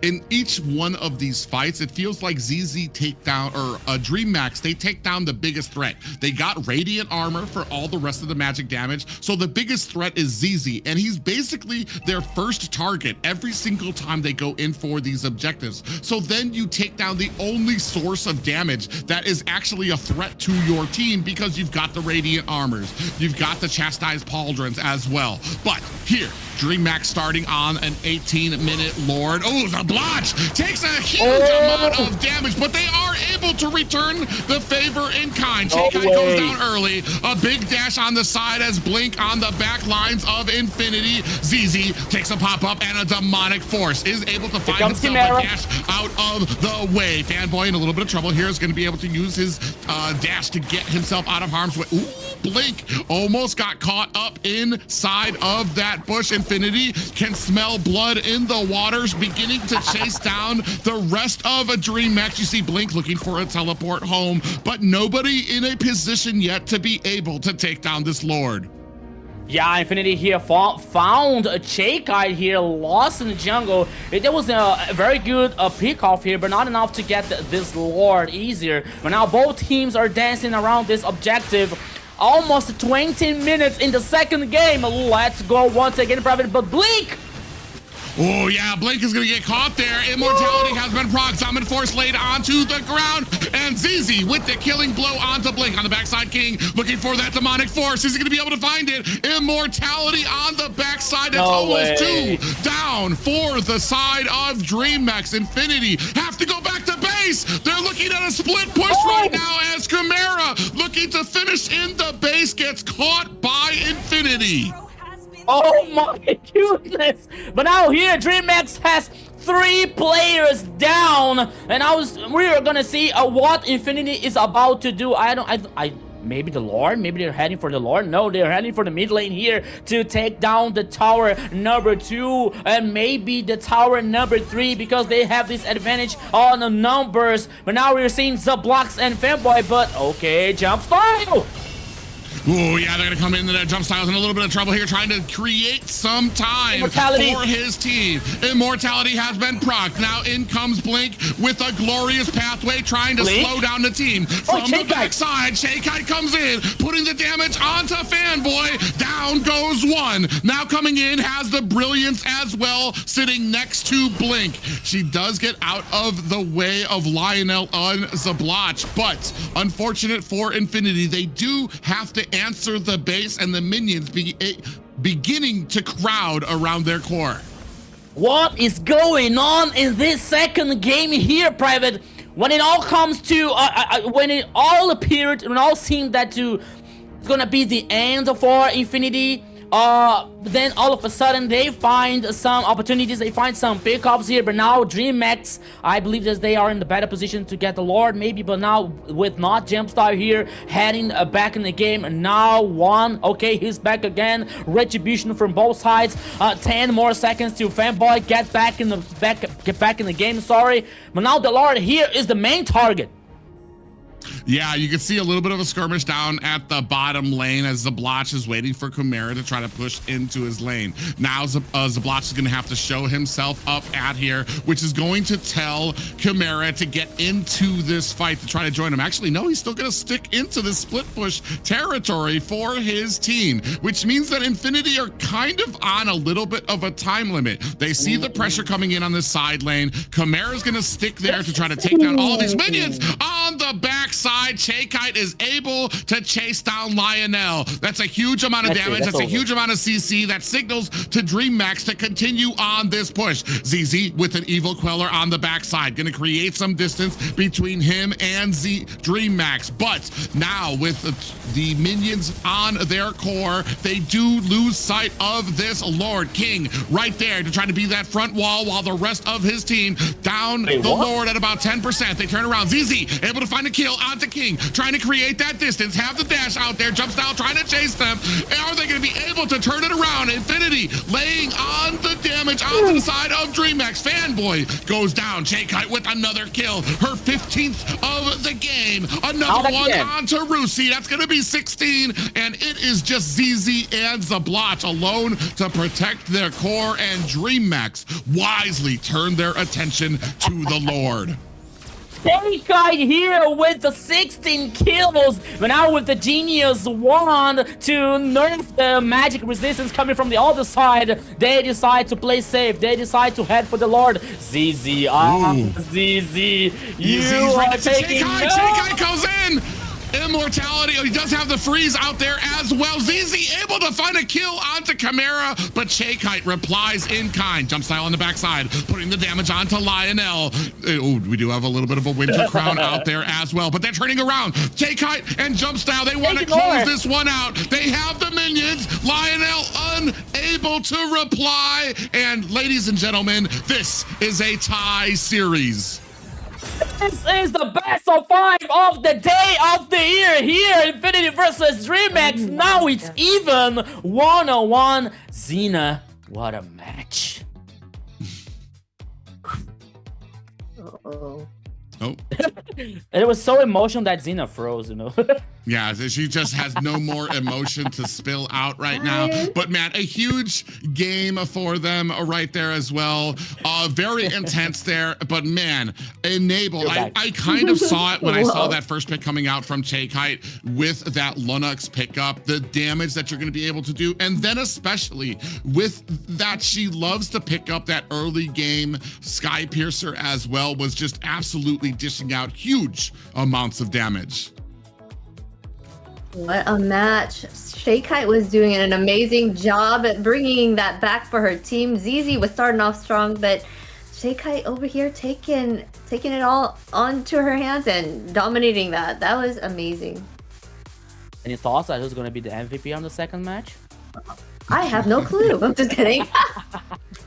With 18 kills, 18 kills with 3 deaths only and 5 assists. I think I kind of have an 96% team fight participation. She was a beast that round. Yeah, that was absolutely wild here for DreamHack's performance in the second game. We can talk about, like, especially Atlas here from a fanboy in the fourth pick from Infinity, because after that we saw DreamHack responding with, especially with Lunox and Claude, you know, 2 heroes with the mobility, with some ways to escape the ultimate coming from a fanboy here.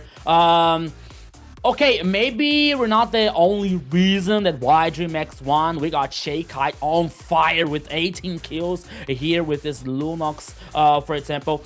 But by the time that we were talking about, like, jump style getting the Sky Pierce in the first game that didn't work out, here with Shakite, it worked out a lot here with Lunox getting not only the kills but especially the advantage for DreamHack. And Shakite was so confident. She was, like, so powerful that she was aggressive. She was playing forward all the time. And I believe in the last team fight, she found Lionel in the top side here, so Lionel was kind of lost, and it was a very good opportunity for DreamHack heading for another Lord, guarantee another objective here to take more advantage in this game. So everything went well for DreamHack in the second game.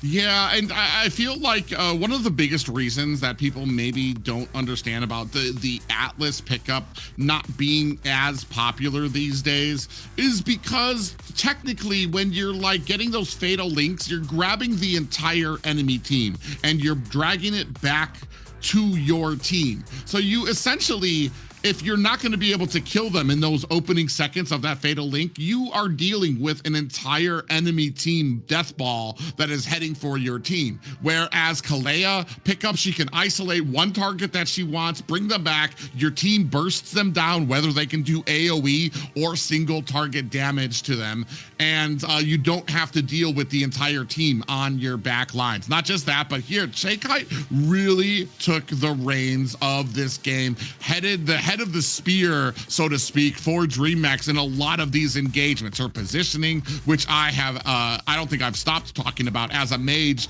Your positioning is just so important, and Shakite has always been so well, whether she's playing this Lunox, whether she's playing a Kimmy. She does very good. She's very good at creating distance and being able to close that distance when she is needed. Here, she found all the right targets that she was needed, and once you're at a point where Lunox is OP, there's not a tankiness does nothing for you when you're competing with percentage health damage that a Lunox is able to do. Yeah, so it comes to a very hard situation for Infinity. We're seeing the very ending a game here that was like all for DreamHack's performance, especially with the Chaykai getting triple kills and double kills here. It was a very long game, but once again, the idea for Infinity that might be on the paper that could work well, but in the real life here that we saw, there was Chaykai dominating from the first minute here for DreamHack. So there was no chance actually, especially with this composition, getting an outscale. Alright, yes, and from math plays to micro mechanics, this performance had it all. Our MVP Chaykai with the Lunix with 18 kills, 3 deaths, and 5, basically the KD, 5 assists, 111.1k total damage, and 717 golds per minute. She was wrecking them on the field. And I'm seeing right here two Voices of Wind. Yeah, when I was actually very curious about that as well when we were looking up those items for each of the players there to see that she went ahead and snatched herself up the Wind Talker. 2 of them? I'm trying to look up the stats. I mean, you get 35% attack speed, 20 movement speed, but you're not going to get the passive stacked up twice. So, I mean, I guess the attack speed and the movement speed were more than enough for her, especially when you go into that darkening alt mode where you're able to spam your ability, the percentage health there. So a huge move for her there. Yes, she was wonderful, and Lunix is one of those picks that are not like the top choices, right? And for her to be able to come out and show and dish that damage, now a lot of people are probably most likely going to start choosing Lunix because of the fact that when she does build up, she can really shred down the enemies really quickly. Yeah, and especially with 2 Wind Talkers in Lunox build here situation, that could be very interesting, and that was very interesting for DreamHack to turn things even so far with 1-1 here in this best of 5. And another interesting thing that we can talk about, it was like before the match begins, we were talking about like a fanboy bringing some heroes out of the box, and I was talking about like, okay, he was able to bring some heroes and not in the meta, but he was not jumping so far from the fans, you know, it's like not bringing so off meta heroes apart, for example. But now bringing Atlas, we know that the Atlas has some conditions, has some situations that could be not in favor for him, especially after the ultimate here, but maybe he's not being able to get in the back line, for example, and trying to find the flank, especially with the second ability that everyone knows the ability, because it becomes it takes a time for the animation and execution, like the body split, you know. So maybe for now, maybe a fanboy can think about, okay, the second game, maybe the surprise was too much even for us, so now maybe they can think of something next to the meta, like closer to the meta, okay, or he being the last pick here, the last choice for pick to surprise DreamHack's composition, because if he picks early DreamHack, I think that DreamHack is able to hand that situation and pull them back. So there's that, and then there was the read that I want to say that Infinity kind of half predicted. You saw a lot of those bans coming out, the Faramis, the Vexana. That was because they were worried about the glue, about the Atlas being able to come in there to be able to burst them down with a lot of AoE damage. But when you let the Lunix through, and then you're dealing with the brilliance, when you're dealing with the darkening abilities there, plus the blazing duet coming out from the side of the Claude there, that's just a lot of AoE damage, and you kind of lose the advantage you have with a glue pick like that. Yes, glue was not the right choice there, but you know what's a good choice? Sticking around in the chat right now, because we have our diamond drops, guys. Make sure you stick around, engage, chat with us, because we have diamonds that we want to give you. So make sure the more you are on the chats, the more chances you have at getting these diamonds. Yeah, not only the chance to watch this beautiful best of 5 here, but you got the chance to get diamonds for your MLBB account. So stay tuned, keep tracking us here for getting all this info and have the chance to get more diamonds. It is all for you guys. You, the main star of the show.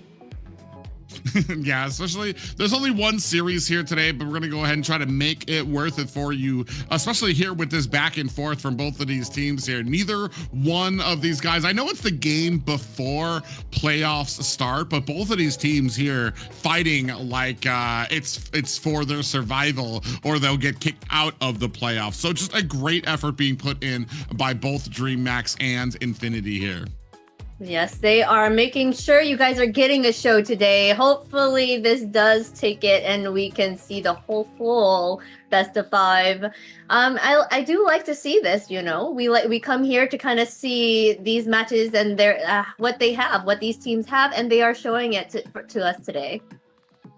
Yeah, so we're seeing here this best of 5 here, DreamMax versus Infinity. It is good for the higher seed you get, the more benefits you get here in this tournament. So we'll wait to see what is going to happen in the playoff stage, which is going to happen maybe I think there's going to be probably in the next weekend. So everything that we are seeing so far in the Swiss stage is going to be better in the playoffs. Yeah, and as we said before, these teams are fighting for 4th and 5th place, and when it comes to the seeding for this for the Swiss stage, moving on to the playoffs, 4th place will get themselves a little bit of a bye until the 2nd round, while 5th place will have to compete in those opening rounds against other teams. One of them will have to right away start things off hot and heavy, while the other team will get themselves an opportunity to sit back, watch who their opponent's going to be, how they played, get some studying done on them, and you know, maybe a little bit of the catnap, get themselves some snacks as well before they wait for their turn as well. And as we saw already, 1st and 2nd place right now when it comes to the seeding, they have a bye all the way until the 3rd round, so they really get an opportunity to wait. But I feel like some people might argue when you're getting that far in, maybe you start to lose momentum, maybe you start to lose a little bit of that that fire you had that other players who kind of play all these games through might have for them as well. So it's gonna be very interesting to see. But here tonight, both of these teams putting it all on the line.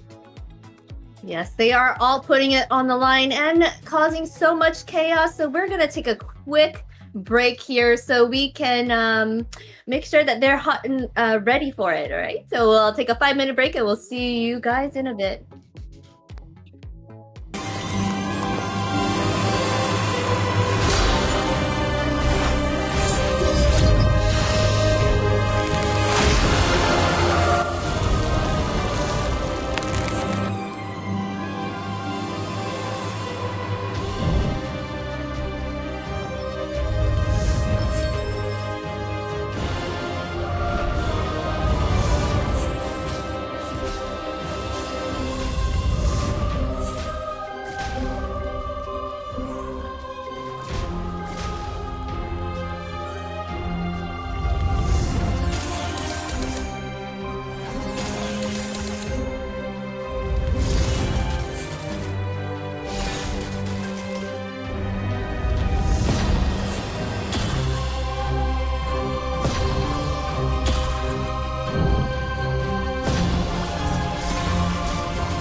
Listen up, warriors! The Frozen Sea Showdown is here.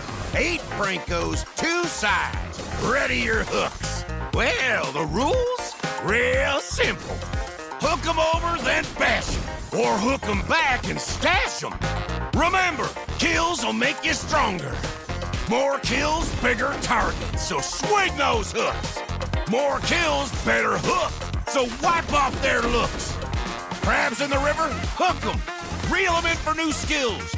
Stun. Magnet. Reflect. Chests in the cave? Hook them.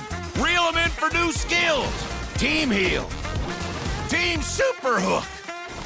Crazy ults. Total chaos. Triple hook. Recall hook. Trick hook. No equipment to buy. Auto upgrades for all. Take one down, get your hook back.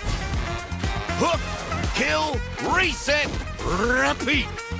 Hook till you can't hook no more. Remember these words. Hook, kill, reset, repeat. Hook till you can't hook no more. Hooks ready? Let's go!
And we are back with the intensity of these matches, guys. I am super excited to see what else they're going to bring to the table. Yeah, amazing matches coming up. So amazing, so profound, so much energy. It sent a shockwave through the stream. But ladies and gentlemen, we are ready to jump right into the banning phase of this game 3. Yeah, so we're starting here with the banning for game 3, with a special one here getting Guinevere being banned by Infinity in the first place, but now we're having Freya once again and Inherit for Infinity. Oh, it's a ban here. Besides Freya and Zushi now, Guinevere is a kind of a surprise so far. Yeah, it doesn't look like they're banning out Chip right away here with the DreamHack usually has that as one of their prio bans, but they went ahead and just banned Zushin. Oh, never mind. I spoke too soon. I spoke too soon. They heard me. They're like, oh, wait, the Chip. With this ban kind of coming through here, I'm wondering if we're gonna probably see the Kimmy pick out come from Chaekite. I feel like she's picked it every single series that she's been involved in, and she's done an exceptional job. And I feel like with some of these bigger picks out of the way, I think it's a good opportunity for them to go ahead and flex that out, the kiting ability that they have there as well. Harley might be one of those that can kind of close the distance there. I'm definitely eager to see where we go from here. And especially on the side of Infinity. If we maybe, like Rico was recommending, maybe we settle down a little bit. You don't have to always go outside of the meta. Maybe we can go ahead and pull out one of the Khalid or the Hilda or something, some type of roam that's that has like that winning record for the current season. Yeah, makes total sense here, especially for Infinity and especially for this best of 5. But okay. But as we were talking here, this best of 5 means from the seed, you know, it's important for getting the seed, the high seed, or the downward seed here, the lower seed. You know, like it's not the end of the world for both teams. So maybe for Infinity, like okay, we are non-stop. We're going to get these off-meta heroes here to bring the personality. And I think I'm just a little bit right because you're seeing once again Thamos in Infinity's hand plus with carry. Yes, I approve of the choice of this carry. Right now they're picking a lot of tankier heroes on the side of DreamHack's Leo and Uranus here. They picked Farsa for her mobility. I'm sure. I like the Farja coming out here too, especially because it's something that you can kind of set down when after the Thamos goes in to try to take out your Leomord and your Rhaenys. Farja can kind of be at the edge of that range without being in harm's way, especially because Thamos doesn't really have an ability to really get to that back lane. I'm a little, I feel like Thamos was a little bit of an early pickup here, a little curious, especially because right now the Harleys are only real answer to kind of punish Farja for that feathered airstrike ultimate, where she has to stand still to rain down damage on you. So the potential for her to get caught here is pretty minimized with the composition that we have out here right now.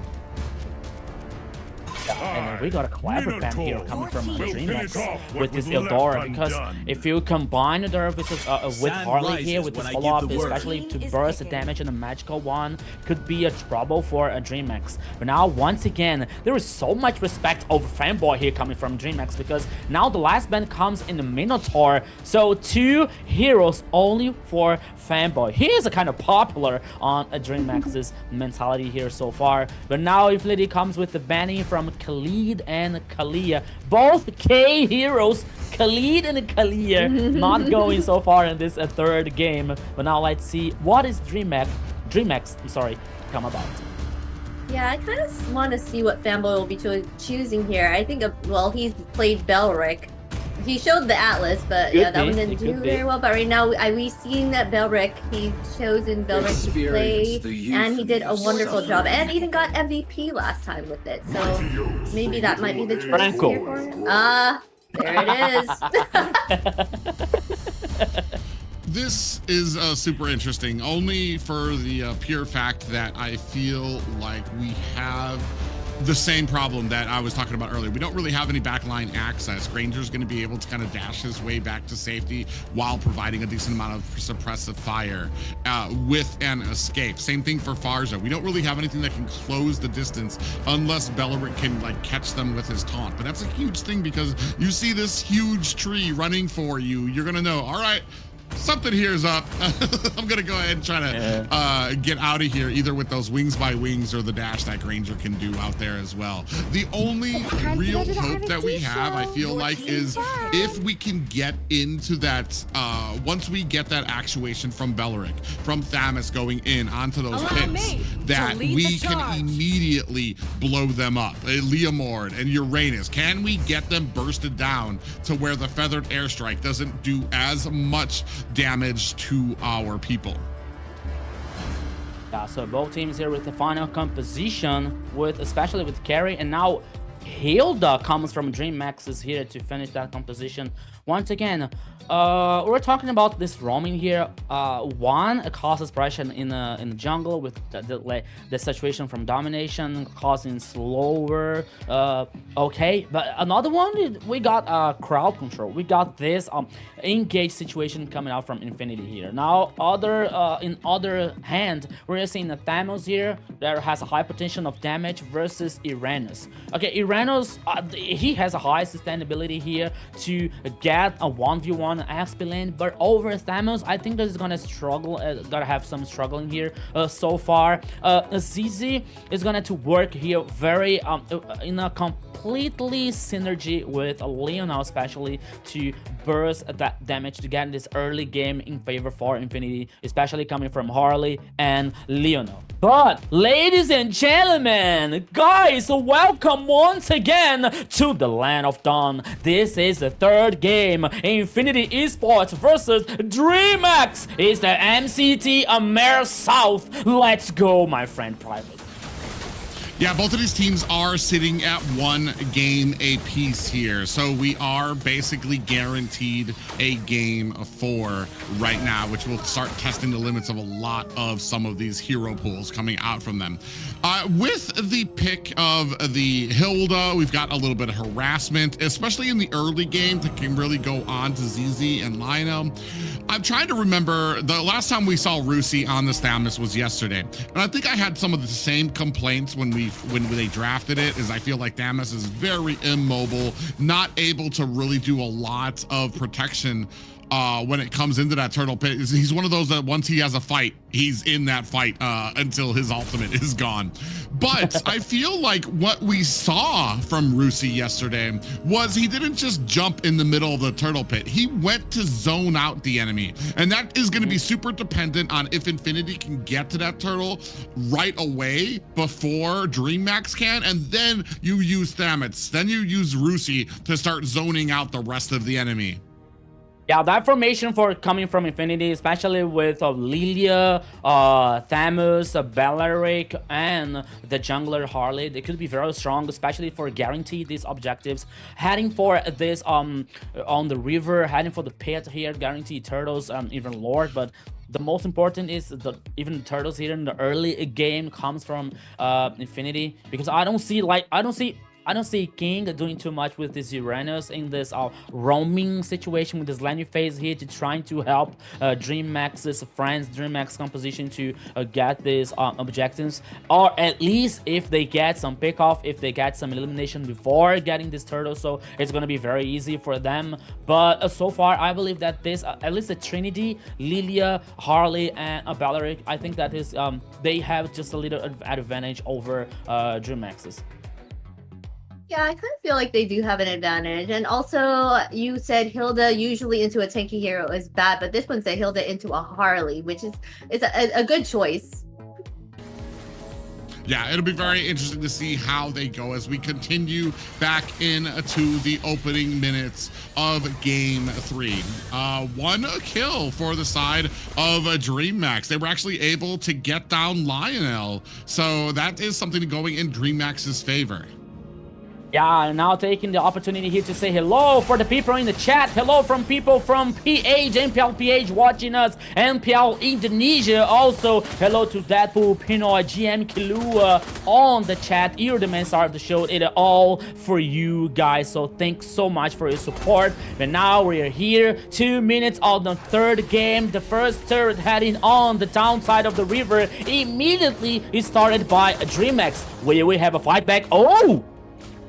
Yeah, you can see down comes the feathered airstrike. Rusi actually very, very low. Has that cauterized inferno activated, cauterant inferno activated, but he gets taken down immediately. That's going to be 2 kills for the side of DreamHack and a turtle in their pocket.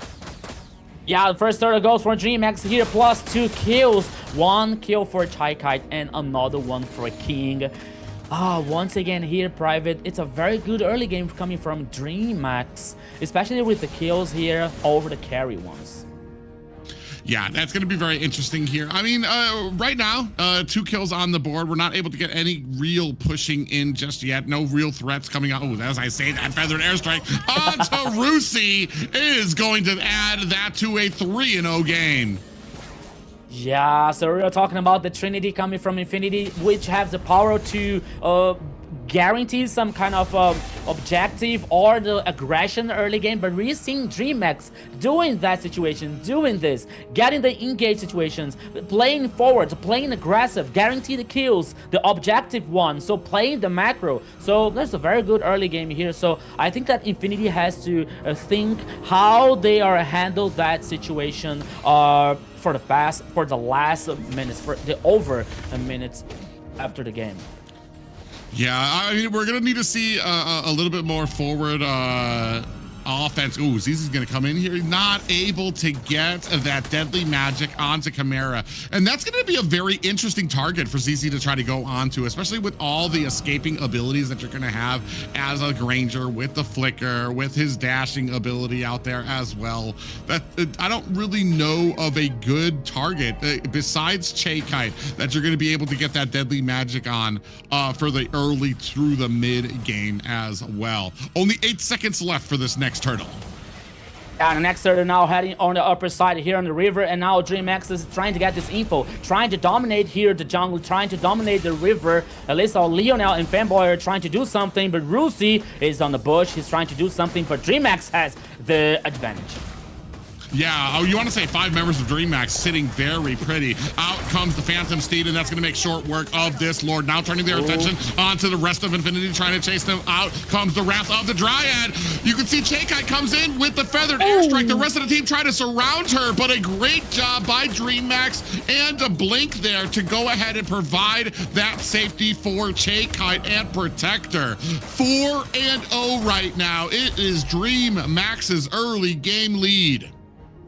Another kill for DreamHack here, another kill for Kite in the mid lane. This is a very good early game for DreamHack so far here. Now they're heading for the top side to guarantee the first tower here. It's already taken down. Infinity is losing the map. It's losing that situation. Yeah, King takes a little bit of damage from Lionel. ZZ comes in, but just is not able to make a lot of those teleportations work. You've got a lot of escaping abilities, I want to say, coming out from the big targets of DreamHack. So we're really leaning on Zablotch to kind of get online for Lionel to be able to do a lot of damage, but even Lionel's going to have the same trouble trying to get that damage onto this team that is just so maneuverable. Yeah, but now here Infinity is trying to respond somehow, but now we're seeing King doing a proxy over the first and the second tower in the bottom lane here. Now Rusi is heading back, but now Kite is heading down once again. That could be a 2v1 situation once again. Yeah, Jumpstyle's going to go ahead and head down there. 2v1 already. Feathered Airstrike raining damage down onto Rusi on the back line. Jumpstyle coming in for the flank. Finds himself a kill on to the XP laner. That's going to open up this bottom tower for the side of DreamHack. A 5-0 game. Infinity have been left breathless here, unable to come back. Lionel going to have to use those black shoes as Fanboy comes in to provide for that escape. Now once again here, King is burning my tongue, but now Lionel is lost! You big flicker on to Lionel, who gets taken down. 6-0 right now for DreamHack. That's gonna set up this next turtle for them. Yeah, once again here, King burning my tongue because of the Rainier situation. He is doing a lot. He's using the flick here to surprise the enemy, doing the proxy, doing the situations to guarantee kills for a Kite, for example. Oh, in the mid lane here from Boy! Oh, Fanboy tried the Wrath of the Dryad, thought he had the win as he flickered out from underneath the tower, but Kite with some amazing positioning catches him on the back end with a Feathered Airstrike to finish the job. And now it just feels, that was ZZ. I was like, what happened there? ZZ actually got teleported back to where he was. And it just, Infinity are just having the roughest game here. And I thought that we were going to have some issues. You've got a lot of melee heroes here that you want to try to make work, but the threat of a Kite with this Feathered Airstrike, with the damage he can do, so much poke that can come out too from Chimera as well, is just overwhelming Infinity right now. Yeah, DreamHack is turning on the turbo mode over Infinity so far. The first line here of the tower is already taken down by for DreamHack. Once again, Feather Airstrike here. Oh! Wow, ZZ comes in and gets exploded. This is a completely different team. I feel like DreamHack understood the draft on a different level here, baited out some of these picks that Infinity was known for. And this is what I talk about sometimes when it comes to the draft being the draft for a reason. Certain heroes not shining, like especially Rusi on the Stamus. I mean, you need to get so close and remain so close. Now a little bit of trouble here as we have the Feather Airstrike in the middle of 2 lanes as well. That's going to go ahead, zone out the rest of Infinity for their high ground tower pressure. Yeah, DreamHack here realizing especially the composition situation over Chaikite here with Farsa over Blink with the Serranos. You know, they know that they don't want to, they cannot let this game to be so long because of the carry on the late game here coming from Infinity. So they know that they had the tools, now they have the tools to finish the game as soon as they can. But we are talking about Infinity on the other side, which is a very good team. So both teams here, like not in the coin flip, but now in the mid lane here, Blinking taking so much damage. And even though King is still able to survive, Feather Airstrike coming again.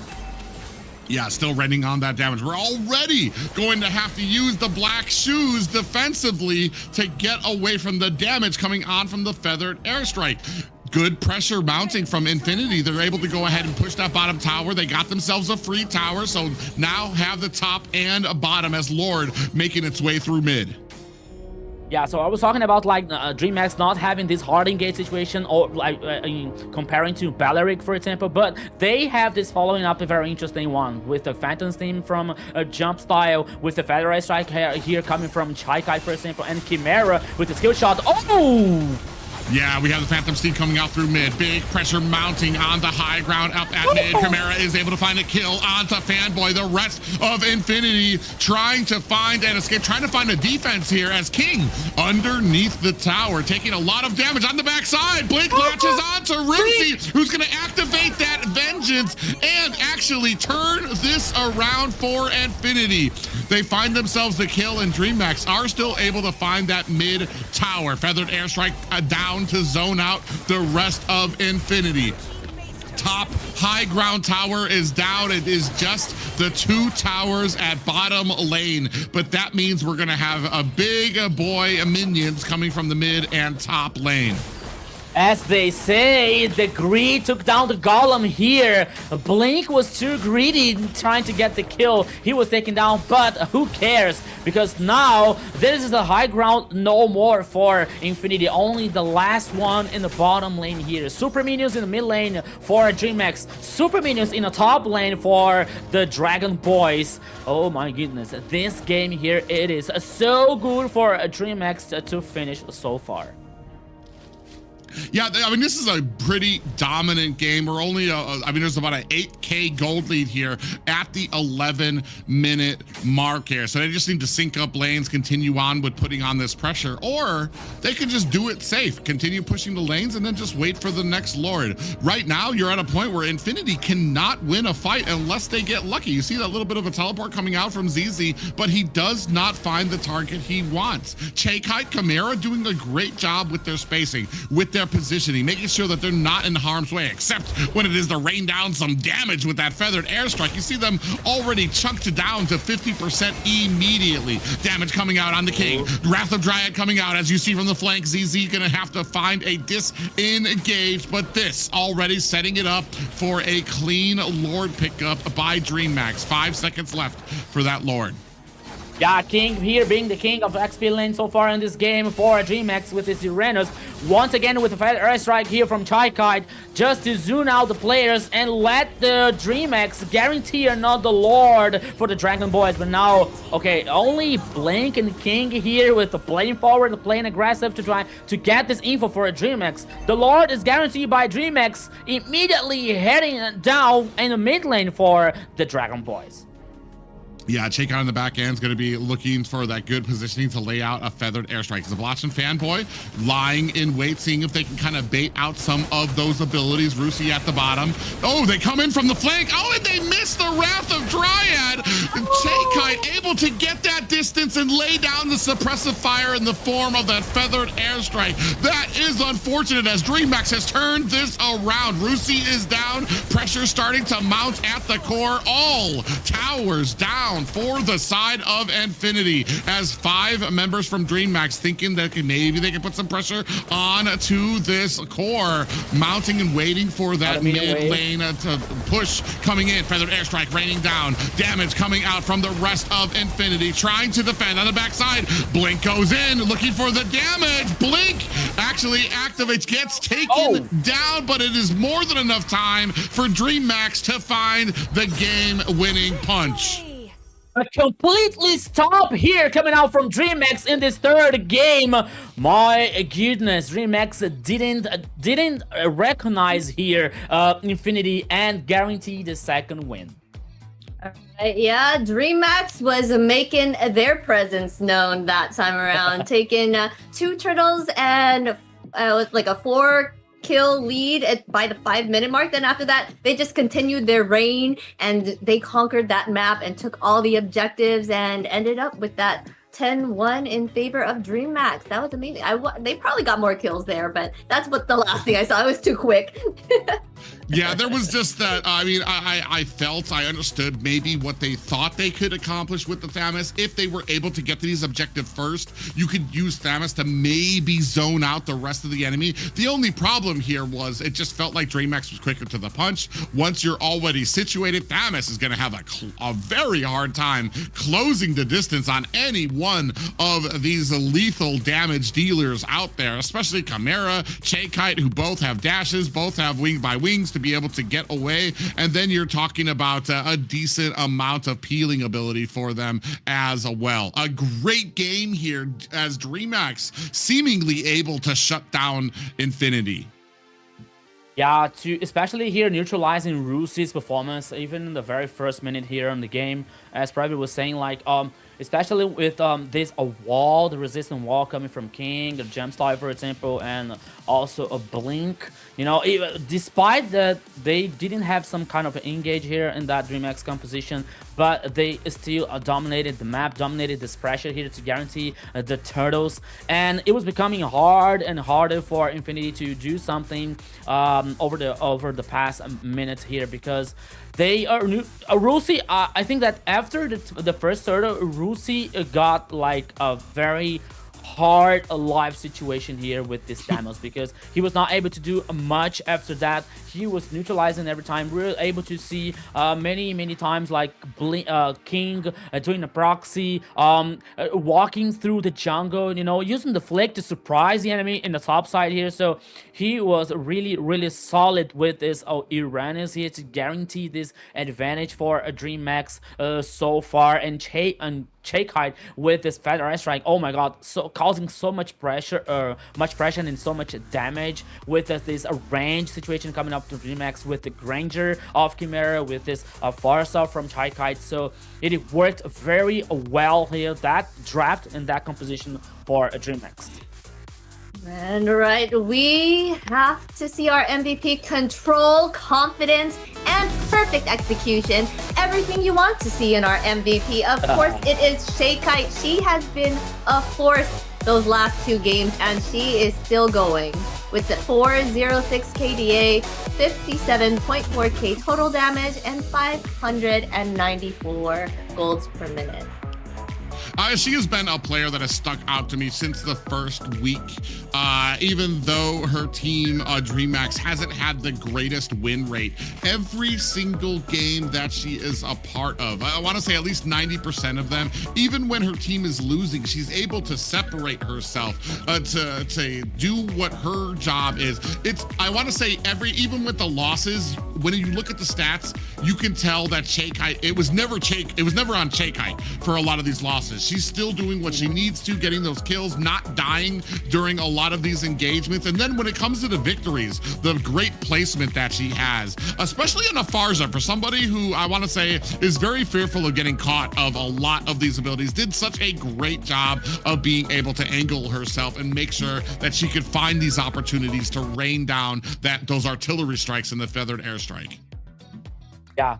And actually, here Chaykai has been one of the pillars for DreamHack this year to get the situation, not losing their mind. Even though with when King is not in a good situation in XP lane, for example, Chaykai is able to, okay guys, trust me. So we are here. I'm here to getting this not only advantage but handle that situation for DreamHack. That is working so well so far. 2-1 for DreamHack here, and now we are waiting to see. We are excited to see what Infinity is going to do here to turn the game even once again, because even I have the feeling that now DreamHack knew how to read the draft, knew how to read Infinity's personality and playstyle. Maybe for this other game, it could be the last one. I think that is maybe it is more for DreamHack to win and close the series than Infinity to turn the game even. Yeah, the pressure is on for sure for DreamHack right now with one more win for Infinity, sorry, because in one more win DreamHack will take it all, right? So this might be like that reverse that you're right? They're gonna reverse sweep it if this keeps going on. When it comes to the stats, DreamHack, this is going to be, despite competing in a best of 5 yesterday, this is going to be the furthest, the first game 4 that they are going to be reaching this season here. So this is gonna be the first time I want to say that hero pool has been tested at this type of a length. I think the same thing can be said for the side of Infinity as well. Yeah, this is gonna be both of these teams' first time making it to game 4. So maybe we might see some slippery picks out there. I know that the side of DreamHack, they still have that Kimmy pick that can come out. I know we've been banning out the chip, so I'm not sure that that's gonna be seeing the light of day for Fanboy on Infinity just yet as well. But like I said, there's just this is sometimes the biggest flaw that I see happen when you start having these kind of outside the wall pickups that you prioritize over a team that understands the meta and knows what they need to do to be successful. Thamus wasn't able to get to the back line. Not just Thamus. When the Farza was picked up, there was nothing answered that was to get to the back line, to answer the big question, how do we close in on Farza? How do we shut her down? There just was no answer. In fact, the few times that I believe they were able to get damage, they just ran through the barrage of the feathered airstrike to try to get some damage onto her, but they still had a great line there to try to protect Chaykai there as well. So it's gonna be very interesting. That I think Infinity needs to go back to the drawing board, just reset immediately in your head and just get these drafts out there. We don't need an answer that is outside the meta. We don't need to go reaching crazily and settle on something without considering how these options play, or if we have an answer for what the enemy is presenting us. Yes, but Chaykai, just need to speak on Chaykai real quick. Chaykai has been amazing and has been an inspiration. So if you do want to join the MWI, open registrations are happening right now, May 2nd through May 11th. You can be just like her. Get in and join and learn and do you. Yeah, so this is a gold opportunity here for you, the ladies, to show your performance, to show your skills. The MWI qualifiers here are open, so it's your time to shine, to represent your place, your country, now your friends also. So here, take this chance, take this opportunity here with the MLBB scenario. Yeah, I mean, like I was talking about it before, the guys have had their time to shine. We've been talking about it for a while now, but it is time for the ladies because we know there are so many great players. I think North America, we've had a lot of community tournaments where a lot of these women come up there. So it's going to be very amazing to see if any of you guys can go ahead and get up to that professional level to compete. Speaking of competing, finally on to game 4 of this last best of 5 before we move on to the playoffs. And I want to say a lot of eyes on Infinity. Now that you're finally kind of on the back foot here, now that it's been proven that some of these picks may not be as powerful or as strong as you thought they were, are we going to be able to brush the dust off of our shoulders and come back strong? Yeah, so we were thinking, we were talking about like one of the ways to get over Farsa in the last game here that were not for Infinity, that they didn't find the answer because one of the answers were banned by DreamX, that it was a chip, for example, that he has the potential to using the portals to get into the back line, trying to flank over Farsa, but he was banned. But now we're seeing what is about to happen in this 4th game ever. And now we're seeing Harriet being banned once again by Infinity, and we are waiting for Chip. DreamX, where is the Chip? You were banning him since the first game. Zunshin, okay, there's still one slot open for banning Chip. Yes, that's for sure going to be a prio ban for them. If it's not, I'll be surprised. Yeah, I was actually kind of wondering if they were going to go ahead and take out the Zushin, because I was feeling like Infinity, they kind of had one of those drafts where they were going to let the Zushin slide out there too, hopefully to see if it would make them force them into the decision of having either a Zushin or a Chip out on the team here. I believe we're going to be able to answer back. Okay. Oh, we're going to go with the Marcel. So this is where the entire caster table takes a deep breath. What are we going to see with the Marcel? Is this going to be good? Is this going to be bad? I think we went over the stats here before the cast started to go ahead and take a look at the stats for Marcel. I think he's got somewhat of a 90% pick band, upwards of a 90%. I think it's like 97, something like that. Pick band rate here in the South, but it has a 50% win rate here in the South. So while in the North, I think it's got, does it have a 0? Or is it, yeah, 0% win rate in the North. Here, a little bit better. I feel like we do have a few teams that understand how to use them, but it's definitely not all teams. And I want to say more often than not, I see some compositions come out where I'm kind of like, how does Marcel fit into this composition? Where does he make this composition succeed? I'm hoping to see those questions answered with this upcoming draft from Infinity. They already themselves banned out that Guinevere. It was the Guinevere, Trizla, and Marcel combo. So I am looking forward to kind of seeing what they bring here. They're picking up an Akai in the jungle or room? Yes, probably in the jungle. Yeah, I think 100% in the jungle because we already have Marcel here in the moment. So unless they play it mid. Who knows nowadays? Like you don't know. Akai is kind of, I want to say, a seasons past, he used to be a pretty big counter for the Fredrin, where Fredrin was so strong, he could just tank damage. Then when the turtle or the objective got low, he could Appraiser's Wrath and Retribution. Akai came in and he was still that tanky counterpart to the Fredrin, but with the heavy spin, when the Lord got low or the objective got low, the heavy spin could pin Fredrin against the wall. He couldn't Retribution, he couldn't Appraiser's Wrath, and Akai was free to get that Retribution for his team. We'll see if it pays off. Like I said, it's been a while since I've seen these kind of clash, but I understand where the thinking is for it here. Yeah. So the idea here for Infinity is going to be very interesting with that. With that in mind, with Akai here in the jungle trying to neutralize this Fredrin here and his potential to guarantee the objective, for example. But coming back to Marcel just a little bit, we were talking about, like, before the broadcast starts, not only in our region here in the AMER South, like there was like a coin flip situation with a 50% of Marcel, but we were talking about, like, even in PH region, for example, in the MPL PH, there was a kind of like I think it's almost the same, right? Like 50 or 52% of win rate coming out from Marcel. But even so, we can talk about like even in the highest regions, they are still learning how to work with Marcel and that composition, which is not very easy to understand, which is not very easy to it can be good to understand. It can be like, okay, we can understand, but when it comes to execution, when it comes to the real practice, you know, the situation could be very different. But now coming out here for the last man, Claude from Infinity, for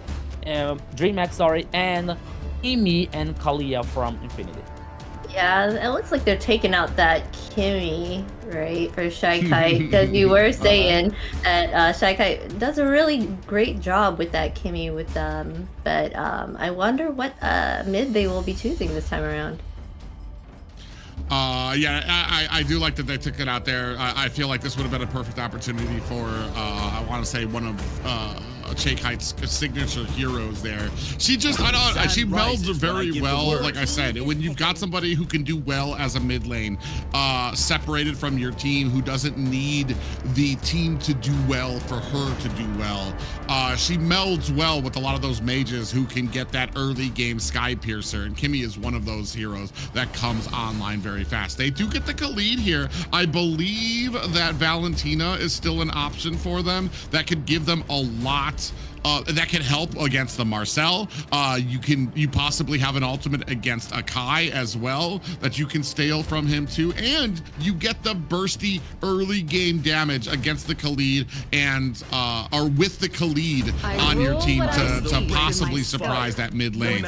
Yeah, I don't think they're gonna pick up the Valentina because I think they've used it before based on the ban picks at the top. They did. I just missed it. No, it's okay. They might have the ZTN open. Yeah, ZTN's open for them if she uses ZTN. That would be helpful to kind of with the CC. Yeah, but I'm lost here now. I'm completely lost here with this final picks. Okay, Valier. Okay, because we saw Valier here before, but Leslie as the final pick hero. I feel like Leslie, the point is to bully the carry, because it's definitely not for what it provides against Khalid or Fredrin or Esmeralda, because I feel like those are just bad targets for Leslie. It's here to dominate that gold lane, and hopefully we have a combination here that will work as we move into the final mix-ups here for this combination. And I mean, I still got the same question. How does Marcel fit into this? Does he kind of sway with any of these heroes in a way that will just become this game-winning strategy for them? Yeah, not only over Marcel here, but that implies another question. How are they going to work versus Khalid, for example, who has his high mobility here to doing this roaming effectively over DreamHack and Fredrin, and the late game situation coming from DreamHack here with Chai, with the Sicilian, and Carry with the Chimera here. So once again, I think that Infinity, it all comes to the early game. If Infinity are doing an interesting early game here, it is good for them. It can be good for them, but they cannot let the game being so long once again, because DreamHack has this clock ticking against Infinity. But let's see what is going to happen now, because once again, welcome to the Land of Dawn. Infinity versus DreamHack. That could be the last game for today. So let's go, my friend. Yeah, very excited to see, like we said, a possible game point for a DreamHack here. Have Infinity crossed a little too far outside of the box of the meta for this composition? We're about to find out, as both of these teams are looking to strive for that fourth place position, that fourth place seeding that gives them a little bit of a rest. Ooh, already a lot of damage. Lionel gets bursted down. The combination of Blink and Chaekite on that Sicilian bring him down. Look at Esmeralda. Where is she? Here on the jungler. Yeah, definitely really deep on the side, but 3 members coming in here. Shakeite on the backside too, raining down damage. Z is going to have to try to pull that buff out a bit. Blink taken down to about 10%. DreamMax already, you can see the power of this early game. They're invading, they're getting kills already. They're being threatening in all of these lanes. Yeah, that was exactly what I was talking about, like being the early game here, aggressive for both teams. That could be very interesting one. It could be worse for Infinity here because the kill was for Blink, you know. Okay, he can impact in a good way for DreamMax, but a kill for Shakeite could be better, or for Chimera, for example. But even though DreamMax is playing aggressive, is playing forward, and now it comes for the first turtle in the downside of the river. Yeah, the crazy thing for me is that Shakeite, Sicilian is typically one of those heroes that you're like, all right, give him a break in the early game because they still have a lot. Oh, actually, in the bottom lane, it does look like we have a stun landing on a 2 King, gets taken out, is able to get away. No way. Look at Shakeite, look at King on the outside, gets underneath the tower there, assisted by Shakeite with that Bat's Feast. My goodness, King here, an immortal one. He bought so much time for a DreamMax here. He was able to survive, but not only that, sorry, it was able to guarantee the first turtle for a DreamMax. So he bought this time for DreamMax here because Infinity trying to buy this pick off here, which didn't happen. And it gave the DreamMax the opportunity to respond back to this situation and guarantee the first goal, guarantee the first objective. And we're seeing Blink once again with the lead, with this high speed, with this mobility here, which benefits a DreamMax so far. But yeah, big stun lands on the Lionel's gonna have to use that flicker to get out of harm's way. Blink taking a heap of damage, uses the flicker of his own. All of this before this turtle and a big heavy spin. ZZ putting King onto the wrong side of a tower. Lord now at 65 seconds as Chimera comes in from the top lane. Big stun lands onto 2 members of DreamMax. Fanboy takes a little bit of damage for his actions. Yeah, but now this time here, King wasn't so lucky. For the next time here, after the heavy spin coming up from ZZ, he was taken down. 1-1 here so far. The goal lead, there is no such a goal lead here for both teams. Only DreamMax is still just a little bit ahead. But now here, once again, Blink trying to get this info, trying to cause this pressure every time with this lead. But now we're heading for the next turtle, which is going to appear also in the downside of the river once again. But now we're here, we're seeing a 2v2 situation because Fanboy he is helping the Zapblocks to farm. Now Lionel comes in the upper side here. So after the 4 minutes here, okay, even though the first turtle was for a DreamMax, but the game is even so far.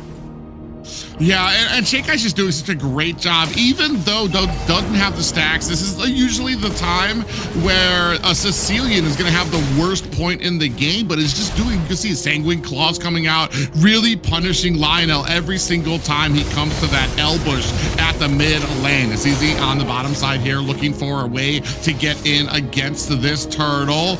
Dancing around, and does he have the heavy spin? A big push there comes out, and a Raging Sandstorm comes out and misses both of them, but it still allows a DreamMax to be able to get themselves a turtle. King in a little bit of trouble is going to be able to find himself an escape. Rusi dashes himself to safety as Fanboy eats a few shots of that Bat's Feast coming out from Shakeite.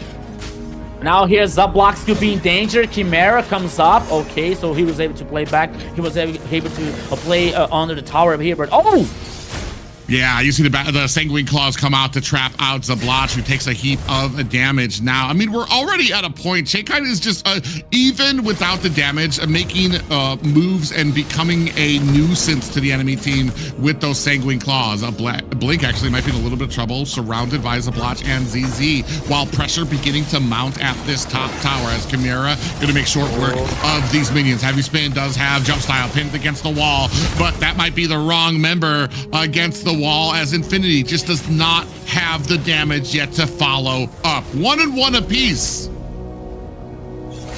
Yeah, but now it comes here. This is a very interesting idea of a combo. coming out from Blink, for example. But Blink here could be in trouble, but now he's able to play back. But now the focus can be the first tower here in the top side. Yeah, 4 members there. We do have the golden hour. Does freeze them underneath the tower. Still not going to be able to take down these minions. Sang Wing Claws out to go ahead and trap Zablotch, but down goes the top tower for the side of DreamHack, especially because it's a very low killing game. It speaks a lot about what DreamHack is able to do macro-wise. Yeah, there's a very low killing game here so far, but the gold lead here is heading for a DreamHack somehow, especially using playing with the macro here. But now it is time for Infinity to try to do something. Oh! Yeah, down goes Blink. ZZ actually able to find himself a good pick off there, but now might be in trouble. Has the heavy spin, trying to find himself an escape as the rest of DreamHack get pushed back.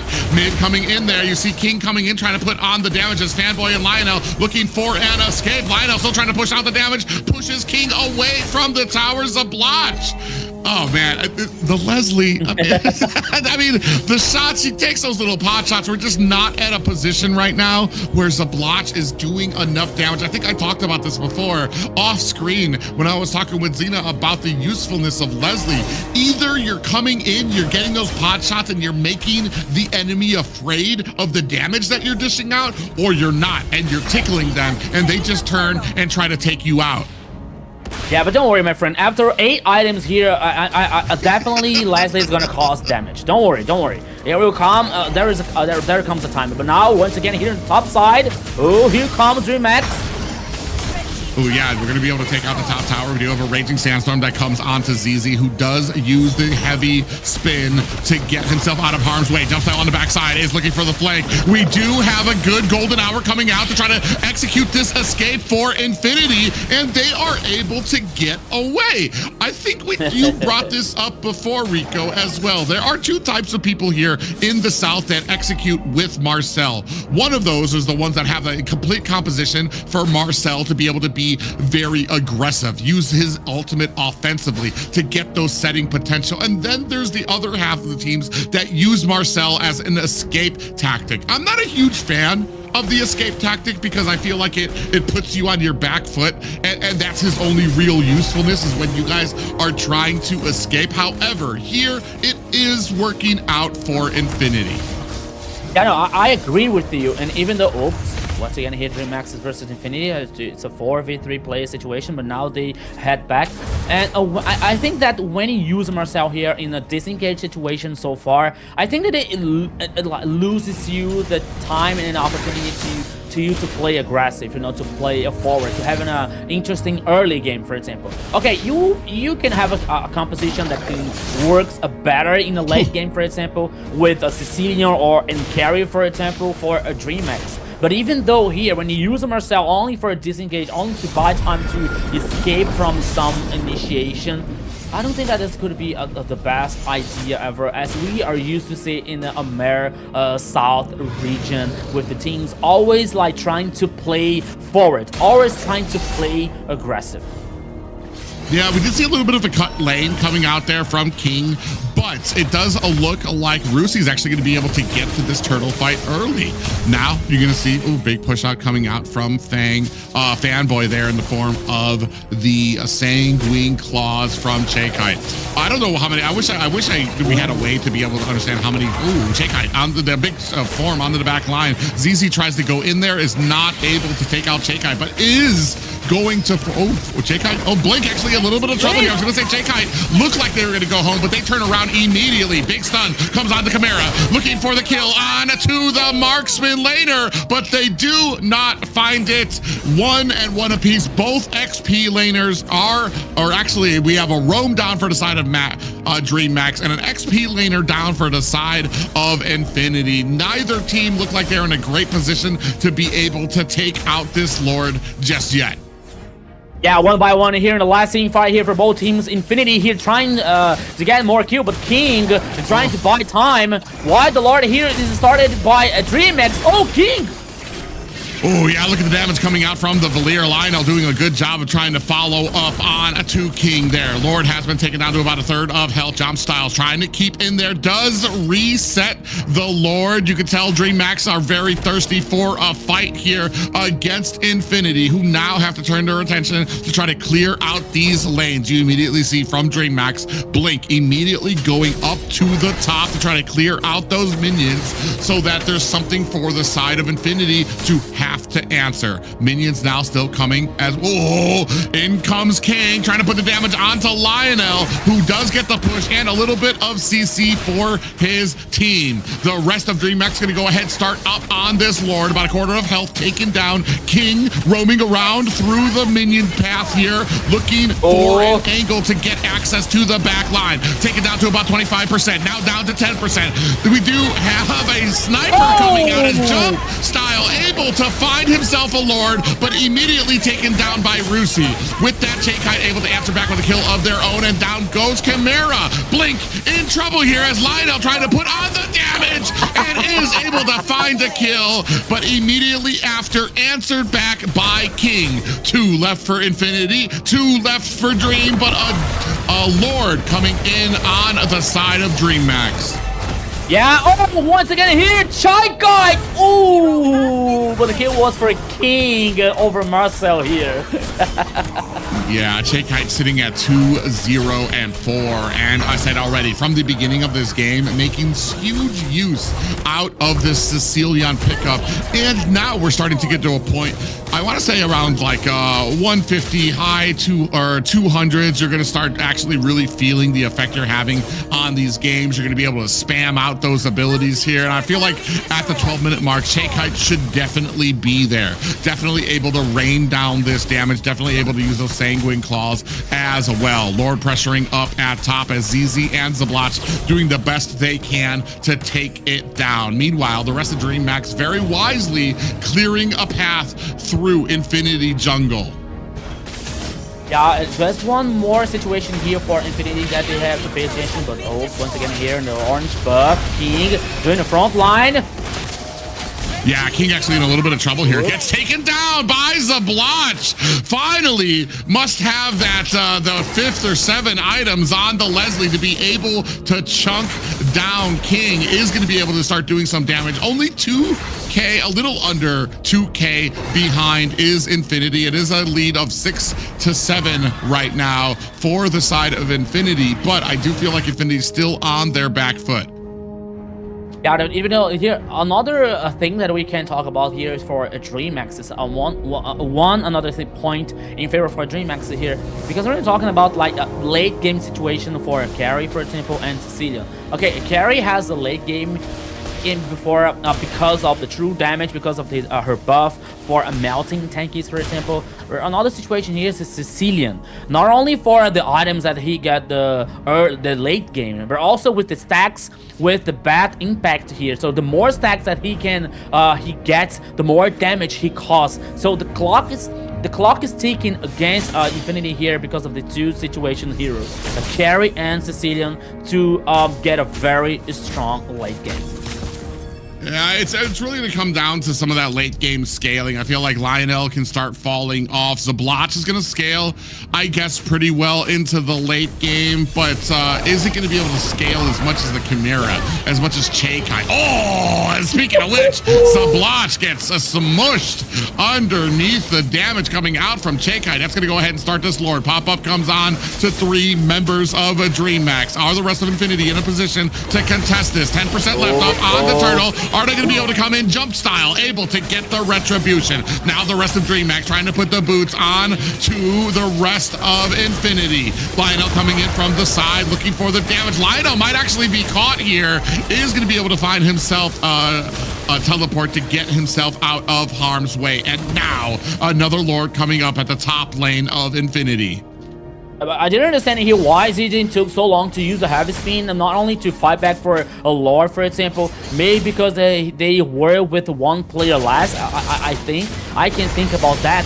But once again here, DreamHack. Oh! Yeah, big sandstorm, a raging sandstorm comes in with the flicker, lands on the 3 members, but Zabloch immediately able to take them down with this help of the firepower coming up from the turret, the tower. She finds 2 deaths now on the side of DreamHack, is gonna have to go back to base as the Lord making mincemeat of this high ground tower from Infinity. Ooh, King actually takes a lot of CC. Is he gonna be able to get away? You have the deadly sniper coming out from Zabloch, but it is not able to finish the job. Yeah, the goal here was reached by taking down the last tower in the top side, guaranteed super minions for DreamHack, but now they decided to head back because they were with 2 players less, so they have to pay attention, especially with Zablox here with this carry who has the Berserker Fury, the Malefic gun, the Blade of Despair, the Endless Battle. Yeah, this Leslie now it is able to cause the damage, so the mission here for Infinity now is protect the carry, and the carry in that situation, sorry, is the Leslie. Yeah, and it even has the range out there as well. So you got 4 items out there. Yeah, I guess it just depends. Can Zabloch kind of get around to some of these back lines to really punish? I feel like the best value is to be able to take down Chakai or take down Chimera. The problem is, I feel like this front line is just so huge, and they're gonna have a huge problem trying to do it. On the back side here, you see Fanboy coming in. Oh, a big golden hour does go land on the 2 members, and in comes the heavy spin. Chimera in trouble, chased down as ZZ able to find the kill. Bat's Feast is out. Chakai trying to put on the damage, takes a heap of damage. ZZ trying to close the distance, turns around at the last minute as the rest of the team notices the base. Very open for the side of DreamHack. Shades of the last game as well. Holy here! Chakai being responsible for putting 2 players for running away for Infinity. When it comes to, okay, Infinity had the opportunity, Infinity had the team fight so in favor, but the last time, the last breath, Chakai causing so much damage, with a bad impact here, was able to get this time for a DreamHack. But now the Lord is at the downside here, both teams with the 5 players, but Infinity has a better situation here, has a better place over the map. But here comes King with the face jack, but now the Lord is in the pit. He wasn't started by any teams, but now just because I said, oh, Blink? Yeah, Blink's gonna take a lot of damage coming out from Fanboy, who's still looking for an angle to try to get in here. Both DreamHack and Infinity want to win this. Ooh, you see already 50% coming down. And that's a Wishing Lantern being activated from Chakai as well to try to put a little bit more damage onto ZZ. Now a little bit of a fight there as the rest of the team going deep into Infinity territory. From the backside, trying to chase down Chakai, are not able to close the distance just yet. All this to say that the longer this fight goes on, the worse it gets for Infinity. They don't have any high ground towers. The longer this fight goes on, the more you can see minions beginning to build up at the top lane as well. A free line into Infinity's base right now as minions just spawn. Infinity know they have a limited time limit to actually make something happen here. We do have the sniper coming out from the Leslie, from Zabloch, who's looking for Lionel takes a lot of damage, has to flicker himself to safety. Heavy spin comes out, putting Blink on the wrong side of enemy territory. Chakai still trying to zone out the rest of Infinity, but now Infinity and Rusi have to answer the minions knocking on their core, which means Infinity does not have the numbers to try to contest this Lord. Yeah, so that situation get even worse for Infinity now, once again, with the Lord coming up from DreamHack's favor, probably in the top side once again with where has a last tower here. Yeah, so at 20 minutes of the game, even though Infinity here is ahead of kills, but the map domination, the rhythm, the goal lead here, it all comes for a DreamHack so far, and they have 2 strong keys here. They have 2 strong weapons. They have Chakai with Sicilian and Chimera with Carry, which finished in loud. Oh, they go back, they find Chakai! King didn't check that bush! bush. That's what I said ooh for. They just missed that bush, and this might be the opportunity they're looking for. Golden Hour does miss on the Zablotch, who's running for the hills. Lord at the base right now, looking to start swinging away. Another kill for Zablotch, as the rest of Infinity looking to put the boots onto this Lord for a successful defense. On the back line, Rusi able to hold back the line of DreamHack long enough for a successful defense from Infinity. Okay, here once again, Infinity defending themselves, defending their honor. Okay, Chaikat guarantees a kill over Rusi to X. But even though we're seeing now the items so far, even the the ADC here, the marksmen are full build from both sides. The mid lane here are full build. Actually, almost everyone here is in the full build. Winter Crow for Rusi's hand. Also, when it comes to immortality for King to buy more time. Even in jump style, here comes an immortality and waiting for the last item here for Fred Dream. Oh my goodness, 35 seconds left for the next Lord here. That could be the last one for both teams. But DreamHack still have this leverage when it comes to the map domination, when it comes to the towers, is standing still for the Dragon Boys. They have the tower number 1 in the mid lane is still standing. So I believe that even though if Infinity win this last team fight, the next team fight, I believe it is not going to be the end for DreamHack. Yeah, the unfortunate thing here is that little opportunity that Zablotch got with the mess up by King. I guarantee that's the last time King does not check out these bushes for their marksman. So it almost feels like it might have been wasted there just for the side that Zablotch was able to get that, be able to get that surprise onto them, because they had to use it defensively to clear up the core and get a good defense there. Now you can see DreamHack, I feel like they're slow playing the Lord right now. They want this fight, and Lionel misses a shot there too. You don't want to be doing that on a Valier, who, I mean, you need to be making connections with the heroes to get that refill back. Now Rusi, he's waiting on an opportunity. As soon as he shows himself up at the top lane, DreamHack is going to know that Infinity do not have the numbers. They're immediately going to go ahead and start. You see them immediately go on to ZZ, looking on the backside. Fanboy finds a big hit up there, but gets taken down immediately by Chimera. DreamHack starting to chase down the rest of Zablotch, looking for an escape if he can get out of that, but he's dealing with 2 members. King has latched on to Zablotch, who's looking for an escape, trying to find it as his team. Rusi on the backside finds Chakite. Have Infinity turn this one around. Look at the base! At the core! Infinity! Can they save it? A push coming out from Valier. Can he take it? He's able to clear out those minions. Oh, so close there for Infinity. But you can see them still chasing down DreamHack. Rusi finds another kill onto Chimera. Jump style by himself. They might be able to secure this Lord for the side of Infinity.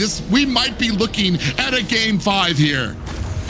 Oh my goodness, what is going on here? DreamHack losing 3 players, and the minions almost got the backdoor here, but now once again, Infinity has this host to guarantee this next Lord. Jump style, try to do something, but it's still is it ineffective because it is only him here to try to do something to fight back this Lord. But now here comes Infinity with the Lord, with this advantage of the players, because it is 20 seconds left for Chimera get back in the game. But now they're compensating the map here, taking down the towers, but I don't think this is gonna be the end here so far, Private. I feel like they need to get all these lanes synced up if they really want to have a successful push here. They cannot only have 2 lanes to push. They cannot only have 1 lane. They need all 3 lanes to be synced up so that maximum pressure, and DreamHack can't just focus on a funnel to take down Infinity. You see already we're missing that top lane right now, as ZZ has to chase down Blink, who's doing a good job. He knows what he needs to do. He wants to activate that top lane. He wants to make it as easy as possible for DreamHack DreamHack to defend. Onto the top side, Rusi's gonna go ahead, cut his lane for the side of Infinity as well. Lanes coming through mid. You can see Lord being held up at bottom. Both teams waiting for an opportunity here to get the charge in. Fanboy comes in, finds a big stun onto two members of DreamHack. Sanguine Claws come out on the backside of Bat's Feast has been activated for Chakai. Maybe a little too early. Lord hasn't even touched their towers just yet. Tier 2 tower up at top. Infinity's going to be able to get that. Lord looking for the charge, able to put the damage onto the top tower as well. That is one high ground tower down for the side of DreamHack. They leap onto Jump Style, have the immortality proc as well as the Winter Crown as well for their team. There's immortalities and Winter Crown proc for everybody around here. Lord swinging away at the core. Sablotch finds a kill onto two members. Infinity have found a way to get this to game 5. It all comes to an end. It all comes to the last game here. What a great victory for Infinity. Everything is even once again, Zena. 2-2. Wow. We are heading for the last one. Wow, this is intense. Infinity, DreamHack looked like they had that, right? They took all the objectives at first. They had the game, they had the map. Then all of a sudden, the minions almost taking the back door to Infinity. They were able to turn that around real quick, got that last Lord, and DreamHack was not able to recover. That was one heck of a fight. That was chaos. I want to take this opportunity to issue out an apology for all of those Leslie users out there that may have been harmed by my comments when I saw the initial pickup there. Sure, it may take 7 items for you to hit your power spike. Yeah, you might have to wait till the 21-minute mark of the game to really start coming online and having an effect. But by God, if the game does go over that time limit, you are going to be a menace on that stage, as the Blotch was able to show the whole of DreamHack here. Yeah, the blocks here with this Leslie. And I was talking about that, okay, with 8 items here, with Leslie was about to cause the damage to impact in the good way for on the game. But once again, he burned my tongue here with this huge Leslie. But not only that, the resilience that Infinity showed in this game here, not to buy the time to get to find these opportunities, to find these breaches over DreamHack's composition to surprise them. Chakai once again playing so well, but you know, okay, a team is 5 players, not only one. Okay, maybe you can have one that is also like a very good one that can be one of the pillars, but everyone has to be on the same page. Every team, every player has to be on the same synergy, have to be on the same page here. So Chakai trying to do the best here and this a game, but it wasn't enough because Infinity comes for the last game. Chakai, what was it like a 4-1-6, 100% team fight participation? You're absolutely right. Chakai always having a great game, but it is more than one player that has to sound off, that has to have those great games. And unfortunately, Infinity able to turn this around at the last seconds. I want to say about the 23-minute mark here. Yeah, we're seeing the highlights here once again. So the game started so well for DreamHack, guaranteeing the turrets, guaranteeing the macro game here, dominating the map, taking down the towers, taking down here the kills, you know, for DreamHack, and they have a they had a very interesting advantage here on the Land of Dawn, guaranteeing even the first Lord. But somehow Infinity was trying to they found some breaches. They found some opportunities here to get back in the game, you know. It was very close, to be honest, because we saw the minions trying to make a backdoor in the base. The base, the Infinity's base was like with the 25% of the HP here, almost taking down. It was that was almost a victory for DreamHack. But even though Infinity had this resilience, Infinity had this chance to to finish the game, and they took it. So now it is all comes to the last game here once again. Even though with the Chimera, with the Carry, and a Tricard with a Sicilian. But even though with that situation, with that like advantage here, with the composition, with the Oscar, especially for the late game, it wasn't enough here for DreamHack guarantee the victory. Now everything is even, 2-on-2. Yes, and let us get to the MVP. They turned pressure into opportunity and came out on top here. Who's gonna be? Who will be our MVP? Super excited to see who this is. I kind of have an idea. Ooh, Who do you vote? Me too. Me too. Yeah. Where's my target? Well, I mean, Zabloch did get some good kills at the late game, but I feel like there were some good. I mean, you take a look at Fanboy here at the 26-minute mark, 0-2-12. That's nothing to really kind of assange at. Did a decent job of being in effect through a lot of these games. Lo and behold, oh, it's not who we thought. Okay. It is the Akai ZZ here with 2012 KDA, 44k damage, and 577 golds per minute. Wow, didn't expect that, but I guess the fact that they didn't die, maybe, but I'm like, and was there to assist a whole lot.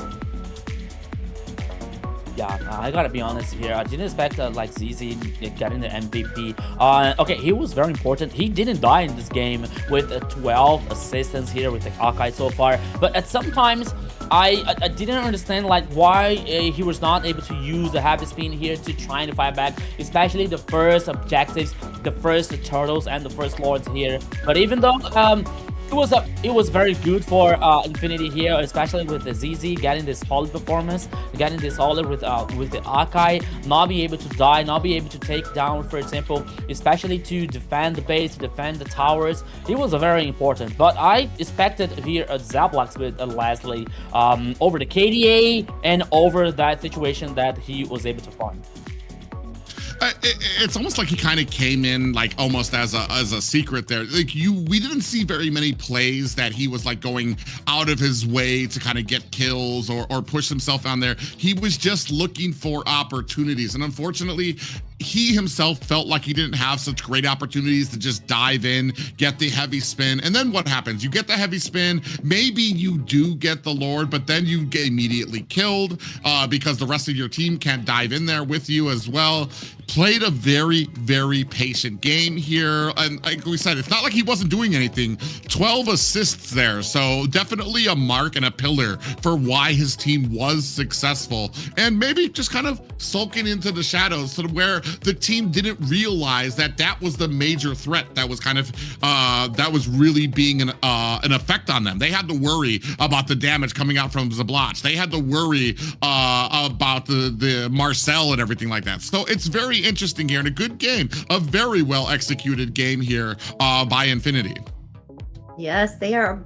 Both teams are fighting tooth and nail to make sure that they get this spot. We're going through the full best of 5 here. Akai did an amazing job there, helping the team with stopping those CCs and making sure that they were able to pull back, right? I'm just surprised that Valir was able to stop that minion push, and the way they turned that around so quickly. It all happened so fast. They're like, the minions were about to take that tower, then all of a sudden they got that Lord and down they go.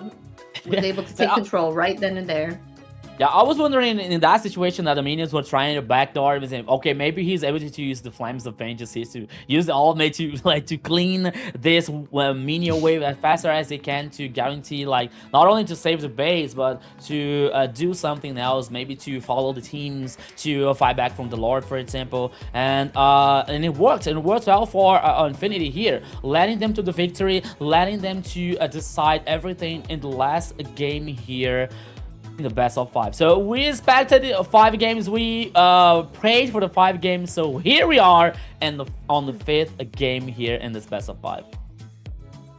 Yeah, it's going to be very interesting here. I wonder if this, I believe this is probably our first best of 5 for these for the South. I'm actually quite curious to see that, and I don't even know if we've actually seen a game 5 in the North either here. So we're kind of whittling down to a lot of hero pools here that a lot of these teams are going to need to be prepared for.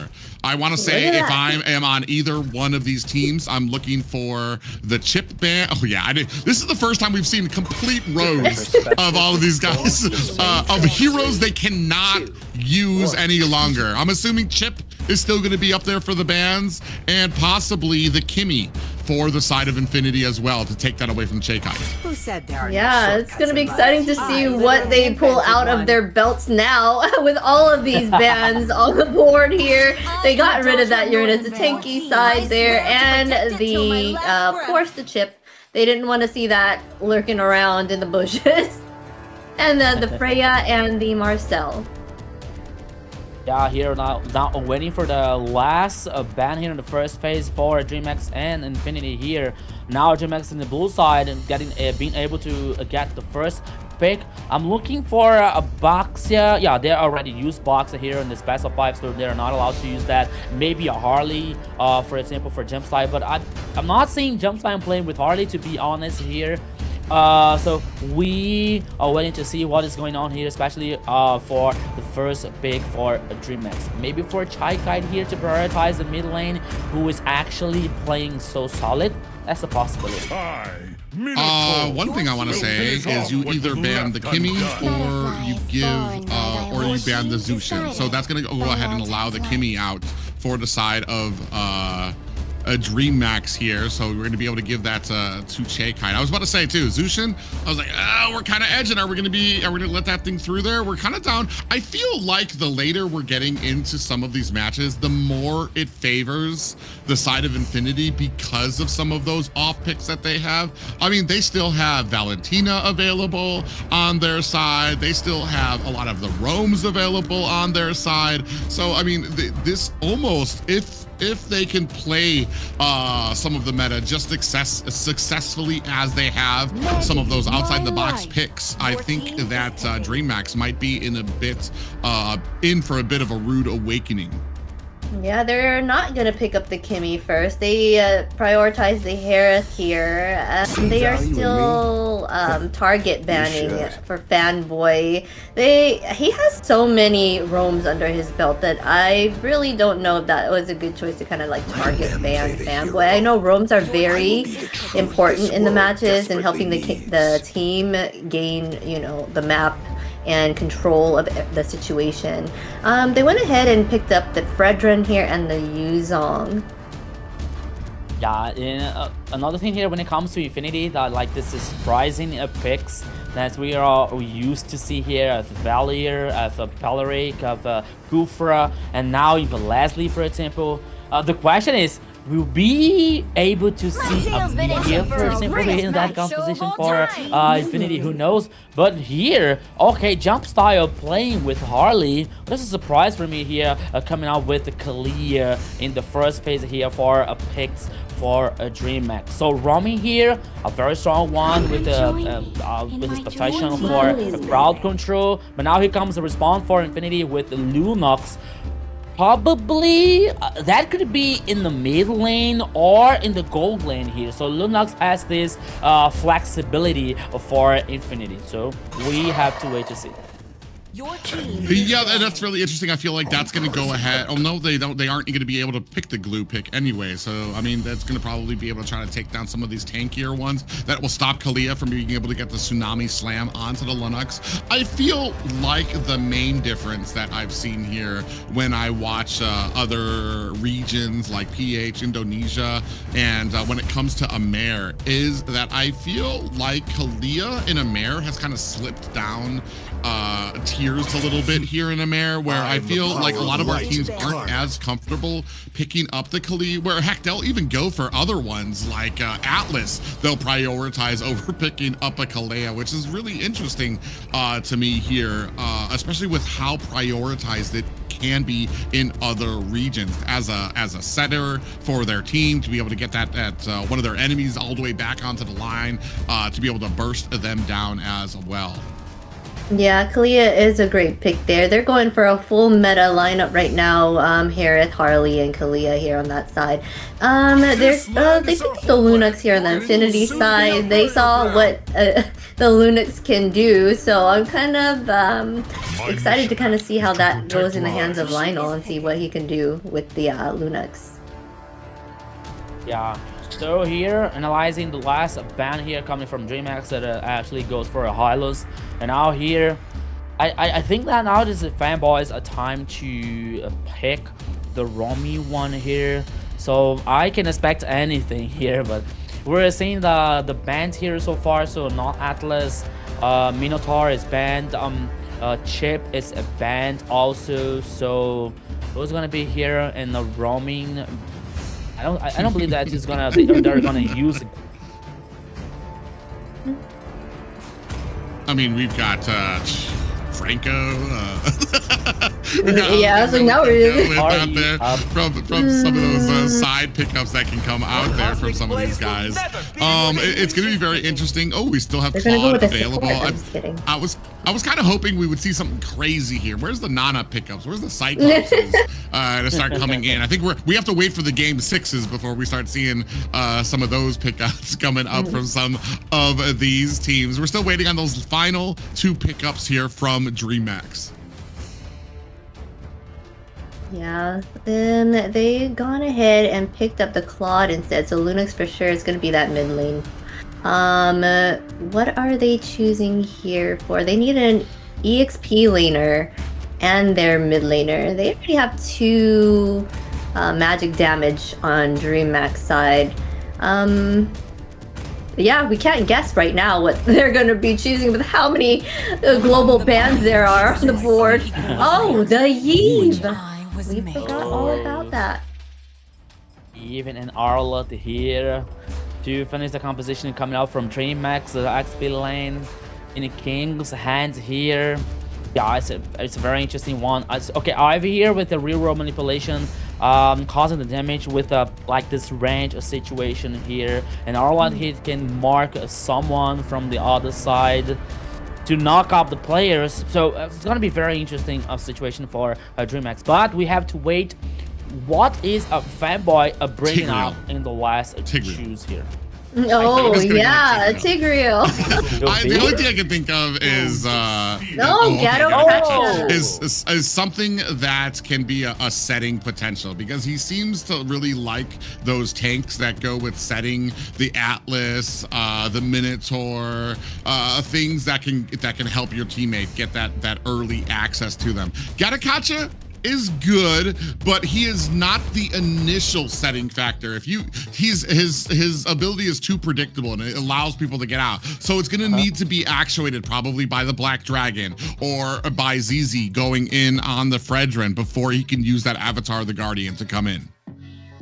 So when it comes to initiation here coming from Infinity, we have a fanboy here with the Gato Chacha, but it's a delicate initiation here, because as you said, they all know when he's coming with AO of the Guardian here, coming up from Gato Chacha. So that could be very interesting, especially to get a possible backline here coming up from Ivy on Chai Kite, for example, or Chimera. You know, there are so many options for DreamHack to avoid that initiation coming from Gato Chacha. So everything can happen.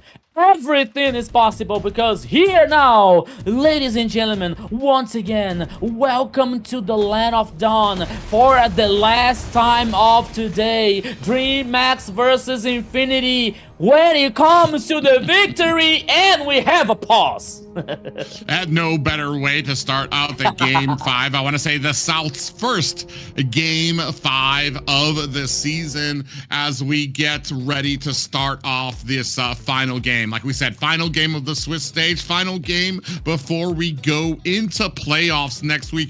Both of these teams, I mean, they're putting in the hours, they're putting in the time, they're putting in the intensity for these matches. They're they're fighting for this like this is the grand finals. Neither team want to be the one that has to fight first, or that they want to be able to get that little bit of a rest, get to round 2 where they can just relax a little bit, let the other teams duke it out, the 4 through 8, I believe. The pressure is on for these two teams. That's why they might, need a little bit more time to kind of analyze their strategy. So they're probably taking that right now. And they, like Private said, they do kind of not want to be the first team to go up and fight in this initial start of the playoffs, because they want to be sure that they can see what the other teams are made of, what they have to bring before they have to go in and do that and, climb up the ladder. Yeah. Now, once again, in talking about like that two compositions here, we have to talk about Lunox in the mid lane here. That could be that he could have one of the ways to escape from initiation from Kalia from DreamHack. Even though we also have Claude with the Daxa hologram here, who can also have this ability to escape also. So maybe Kalia has to think about like a very to get a specific target here coming from this initiation. Who will be? Maybe a Fredrin, for example, maybe Yuzong, or any other target which is also working on the cooldown of this ability, or Lunox or Claude, for example. So it's gonna be a game for who can use better the cooldowns for abilities from the other team. So it's gonna be very interesting. Yeah, I feel that Lunox was a good choice there, because she can escape Harley's ultimate fairly quickly and easily, so that's not a target for him at all. That's one less person that he can find and burst down real quick, right? My only kind of question is who is Lunox kind of shining against? So I know that she's going to be able to get out of the Tsunami Slam. She's going to be able to negate the deadly magic coming out from Harley. But who is the big chunky target that she's going to be able to burst down? It's going to be very there's a lot of people who have an ability to get away from her as well. The Tsunami Slam, for me, I'm trying to think as well, situations. If you grab the Fredrin, I feel like Fredrin, that's probably the absolute worst target you're looking for, because then he's going to be able to get the, I believe it's the crystal energy, where he's going to get the taunt on everybody. He's going to get defense. You guys are going to try to burst him down, and then he's going to be able to get down a great Appraiser's Wrath onto your teammates. So that could quickly turn against you. The other two targets, like we mentioned, they've got dashing abilities. They've got a way to escape from that as well. So I feel like, yeah, this is game 5. We've got a lot of people that they maybe don't have the best in slot answers for a lot of these people on the opposite side here. Gotta catch. I feel like the setting, I'm very interested to see how these settings are going to go for both of these teams as well. Yes, speaking of setting potential, you can get set in getting these diamonds. With these diamond drops, make sure you stick around in the chat and engage and have a better chance at getting these diamonds, so you can get a chance at getting those skins. Yeah, regardless, we're waiting to see. Yeah, regardless, we're waiting to see who's gonna win this last game here. You are the real winner here, because you are getting the diamonds here in our broadcast, in our game. So you have the chance to get diamonds here for free if you stay tuned, if you send a like, if you share the live, if you call your friends here to watch the MCTAMER South. So it all thanks to you, it all for you guys. So don't miss the chance to get diamonds. Yeah, very important for all you guys. Like we said, you guys keep yourself active in the chat, keep on talking, and keep on visiting us. We do appreciate all of you guys. And if you guys do appreciate the stream, we would appreciate for you guys to go ahead, give us the thumbs up, to give us a like, subscribe, whatever that button is that gives you guys the alerts or let you guys know that we are streaming again. We really appreciate it, especially when it comes to growth, wherever you guys are watching us from. Yes, we appreciate you all, and exciting matches, right? Between DreamHack and Infinity. This is a whole long thing. We're taking it all the way. Best of 5, DreamHack versus Infinity. Who would have thought? Yeah. Okay, so now I believe that we are heading back on the game for an instant here. Okay, but talking. Well, at least this gives us an opportunity. Let's throw it all out on the We're line. giving you the suspense. Yeah, let's put it out there. Game 5, our first game 5 here. 2 teams have 2 victories here. Who do we like? You're so bad. I don't know. Well, based on previous calculations and scores, I think for me, my initial thing going into this was I was thinking DreamHack might take the win based on how they had won before. Yeah, but the funny thing here is, while we were talking about who's gonna win here, like I knew and I've heard that our friends from the Spanish broadcast, like they were analyzing the draft situation, they were analyzing both teams, and they were like asking who's gonna win, you know, like according to the composition. And we have some tradition here, like the caster's curse, and in Spanish they call la mufa. When you say something like, okay, this team is gonna win, but the team actually lose, you know. And I've heard like with our Spanish casters in the Spanish broadcast, they were like tossing a coin to decide who's gonna win. And then, we don't know who's gonna win. It was an interesting idea, right? That is an interesting idea. Yeah, because what we're gonna do? Rock, paper, scissors. I'm just kidding. Oh yeah, so that could be one. That could be an interesting. So here. All right, private. Rico, go. Rock, paper, scissors. Yeah, Wait, let's go. Decide. What does that mean? Whoever, I don't forget. 1, 2, 3. Okay. All right. If private wins, it'll be if private wins, it'll be Infinity, and if Rico wins, it'll be DreamHack. Go. Okay, Rock, paper, scissors. Okay. Rock, paper, scissors. Oh my. Okay, once again. Again, go. Okay. All right, ready. 1, 2, 3, go. Oh well, there you go, DreamHack. Oh. DreamHack, it is up to you now, guys. It is up to you now, guys. Based on the rock, you paper, have scissors. to win. And in this situation here, but analyzing once again here, we're seeing a Lunox in Leonel's hands this time. We saw in Chaikai's hand, and she was really like she destroyed the game with Lunox. So we are expecting to see the same thing with Lionel. We hope to see that, but there are 2 different players with 2 different like personalities and play style here. So it depends very much on which how Lionel's gonna play with this Lunox and Claude here to get a safe early game here to get to this transition from mid to late game in a safer way to get this condition for Infinity to guarantee this a win so far. So we are going to see what is going to happen. Yeah, guys, unfortunately, when it does come to some of these labs, we do, when it comes to the tournament lobbies, unfortunately, there are sometimes errors that happen when it comes to the draft. So we are just waiting on them to remake everything. It's going to be the same picks and bans, same start and everything. So we're just waiting for that to happen here. But it does give us an opportunity to kind of go over where some of the strengths have been for some of these teams as well. For me, when it comes to DreamHack, their resilience and confidence when it comes into the meta, not to take anything away from Chakai, who has been an absolute, like I said, she's stuck out to me since the first games I saw, able to really independently be this force for the team, regardless of how the team is going. Always in the right position.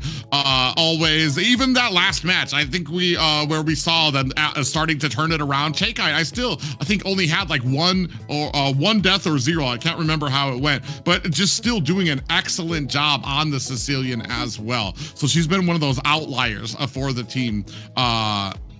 For them as well. When it comes to Infinity, I think for them, it has been their flexibility, their ability to kind of go with the motion of the ocean, so to speak, when it comes to be able to get outside the box of picks, or even when it comes to some of the patience and not giving up. Yeah, he was an amazing room and a great support. And speaking of supports, guys, we want to give a shout out to our sponsor, runestone.gg. Light up your esports with Runestone. They give great analytical data and you can improve your gameplay. Yeah, it actually improved like fanboys gameplay here using the Russian, because we seen Chip here. I was about to say, there's a main hero here, so yeah. So it's a time to improve your gameplay level with the Runestone, checking out the stats, checking out the abilities that you can grow up with a Runestone here. So thank you so much, Runestone, for improve the community level and to make this happen here, to make MCTAMER North, AMER South possible for everyone, even for us. So thank you, Runestone, to be one of the partners here for the tournament. And once again, oh my goodness, so we were heading for a remake here in the last game. So everything that you were hoping it and we were expecting it, it is happening. 5 games, so much action, so much emotion here, and even a remake here for this last game that we are handling. So yeah, it's only a best of 5 today, but it is all everything that's happening so far. Yeah, I'm about to say, go ahead. go ahead. Oh no, we were just getting back to like the strengths of these teams. And for me, like you were saying, Infinity's strength is their roamers' ability to adapt and change and be non-meta and just be there and support their team and give them that CC. Whereas on the side of DreamHack, Shy Kite, her mid game and the way that she's able to play solely by herself and just still be a driving force for the team is amazing to see out there. This could be anyone's game this time around. There were so many global bans and it's hard to kind of draft correctly to answer to each side.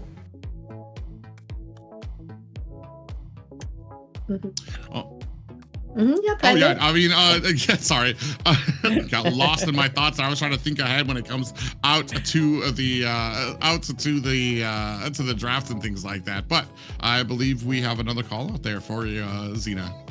Yes, ladies, make sure you do get in on the MWI Open qualifiers right now. Registrations are open for the female teams out there. Any females that want to make it in the esports scene, May 2nd through May 11th, this is your chance to get in on that and be on that stage. Show them what you've got. Yeah, so lady, hear me tonight. Okay, that's just a time Okay,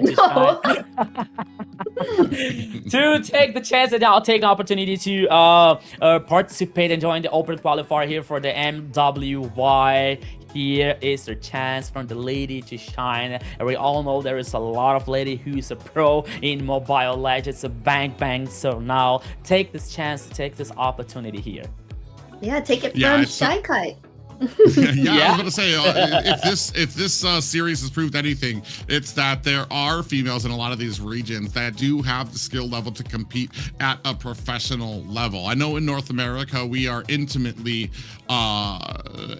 aware of a lot of the female players. I think right now they have Vendetta. Ashley is a sub for that team. Ashley also part of the team Gaming Gladiators, who was able to get 2nd place last year during MWI as well. And I want to say in North America, a lot of those females had competed in the North America regionals and things like that until they did create this grand qualifiers for the MWI and then the MWI itself. So there's just a huge bustling community, a lot of great players waiting to get recognized. And here's the opportunity for a lot of those women to get recognized as well. Yeah. Extremely exciting to see, but also make sure you go ahead and visit us on our social media channels, MLBB Esports. We are everywhere: Kick, Twitch, X, Instagram, Facebook, YouTube, and TikTok. MLBB Esports. Make sure you check us out. You'll see tips, memes, and even like what's going on right now in these stages. If you've missed what's happened, you can see there who's won, right? Or like what's going on at this moment. Yeah. Make sure you follow our social networks here to get to know more about the tournament, to know more about what is happening, even to stay tuned and track the highlights with that beautiful voice from Private Caster and my not so beautiful voice over doing the highlights so far that you are able to track and in our social networks here. Also, follow us in our profile networks also. So if you want, you can screenshot of here the picture and tag us in our social media. We'll be happy to repost you, retag you, and talk to you guys. So we are in the social medias also, so ready to talk to you, ready to interact with you here and make our community greater in Mobile Legends Bang Bang. Yeah, a big shout out too for a lot of the other communities that have been joining us, as well as Indonesia and the Philippines, who have been tuning in to a lot of our casts as well. We definitely appreciate you guys. Like we said, share it with all your friends and family so that we can start continuing to grow here in the AMER. This has been a monumental event already for the start. Like it's history making, because we have this entire, not just a single continent, but 2 continents put together into one region here that are going to eventually, North and South are going to come together at the end of this to duke it out, to see who will reign supreme as the priority pick and who will go into MWI as the wild card. Yeah, so here once again, my friend Private, we are back in the game. The last one here, DreamHack versus Infinity. Oh, in the mid lane here we go. Yeah, already, like I said, history being made here. Game 5, Fanboy in a little bit of trouble here. Actually, very, very low, but gets some of that health back. Looking for an escape, zigzagging back and forth, but a jump style comes in with the kill to take down Fanboy.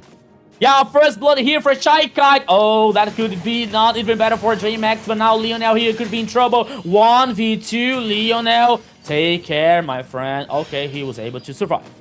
Oh, the top side. Oh, King in a little bit of trouble here. Might want to back off, but he's trying to lure in Rusi for this fight. Jump style going to be able to find a kill there. 2-0 for DreamHack. Oh my goodness, 2-0 for DreamHack, but now Chimera. What is going on here? It is the game came back so frenetic, so chaotic. But once again here, Chimera, okay, he is a low HP here, but now he still stands in the gold lane. He still stands in the lane. My goodness, he's so confident, but now he's heading to the base to regen HP. No, just because I said it, he decided to stay. Oh yeah, he decided to stay because he sees jump style and he wants to try to lure Zabloch out into like a bait here. But Zabloch very wisely kind of reads the situation well. Is going to go ahead and be a little bit more passive as we go ahead and start on this turtle. Doesn't really look like Infinity's in a position to be able to contest this. We're still focusing down at the bottom. You can see underneath the tower, jump style. Oh, real world manipulation comes out of there. Zabloch still able to walk over that. Is going to have to use his petrify. Here come the reinforcements in the form of Infinity. On the back line, Lionel trying to take down Shay-Kite, looking for the damage. Shay-Kite is trying to get under the safety of the tower, zigzagging back and forth. In comes the blazing duet from Zabloch and taken down by Chimera. Fanboy able to reply in kind as well. 2 kills for the side of Infinity, 1 for DreamHack, bringing us to a 3-2 game.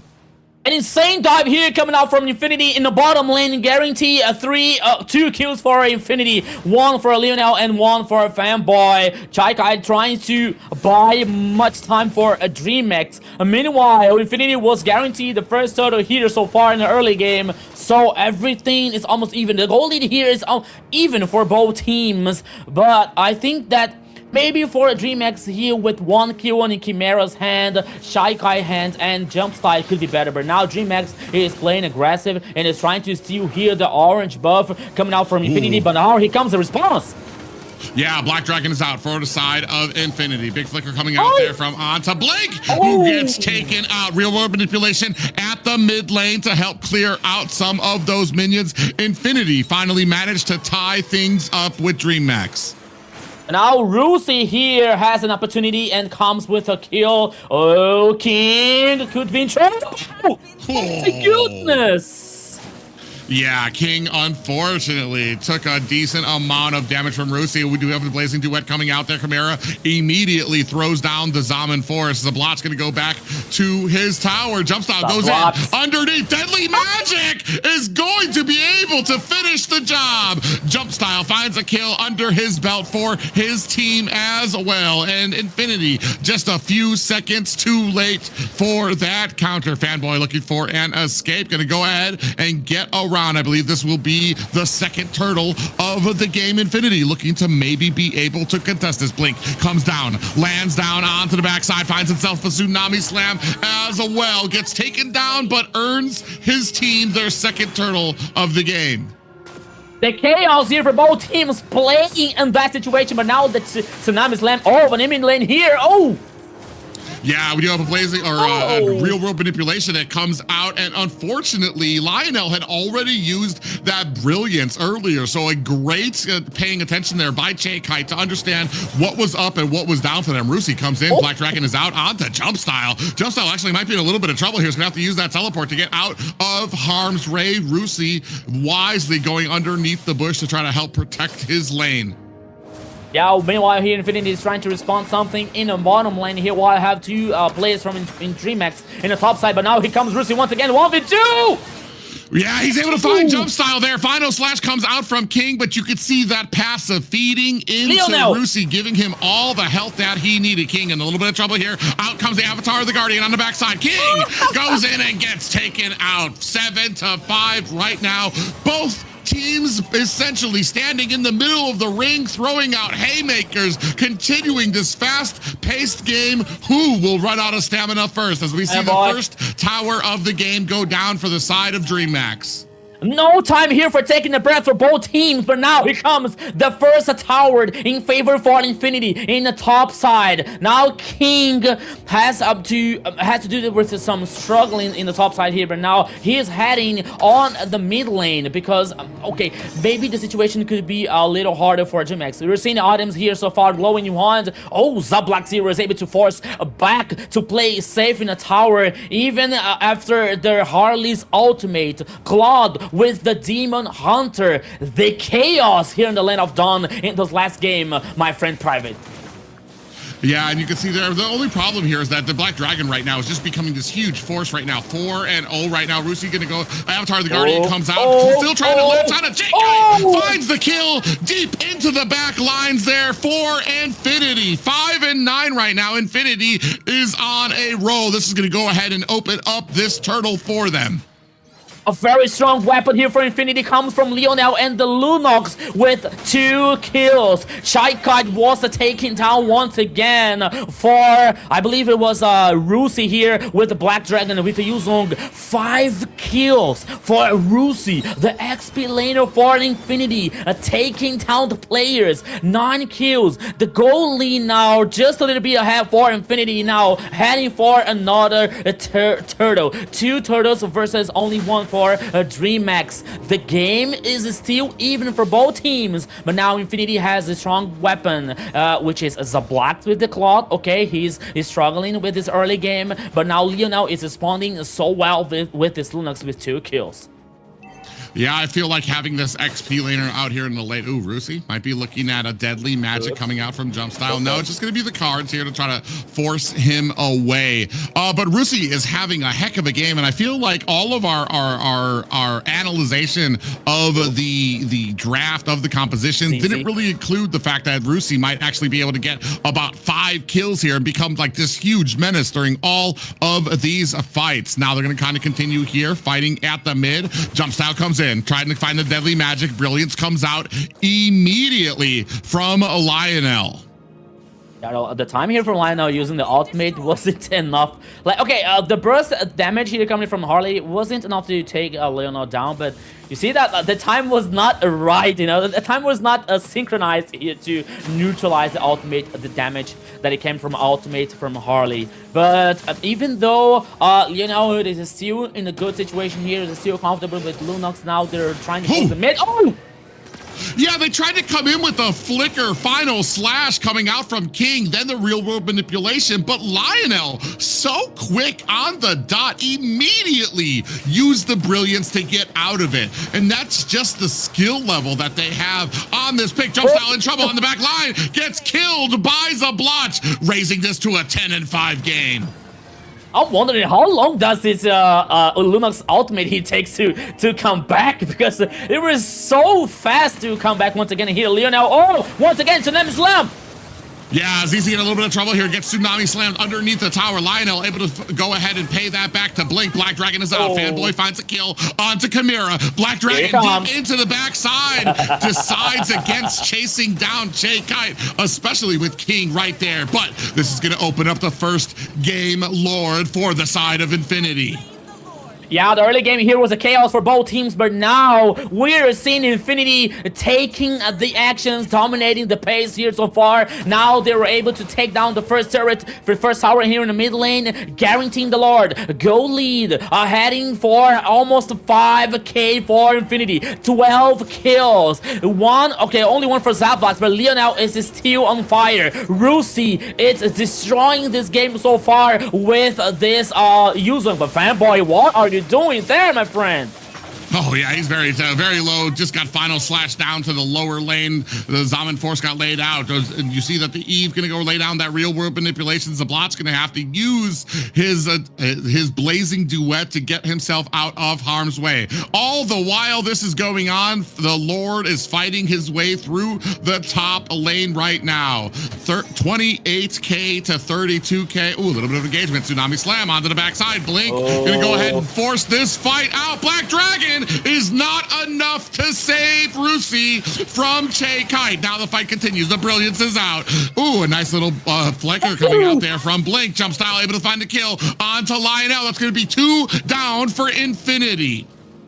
Jump style here was very clever to wait Lunox ultimate here to end to take down with the burst damage coming up from his ultimate. He was so clever now. DreamHack taking down 2 players for Infinity. Okay, they were able to take down the tower in the top side, but that was it. That was only. So DreamHack is heading back in the game. The goal lead now, the distance, it is just a little bit far from Infinity, but it was bigger in the past.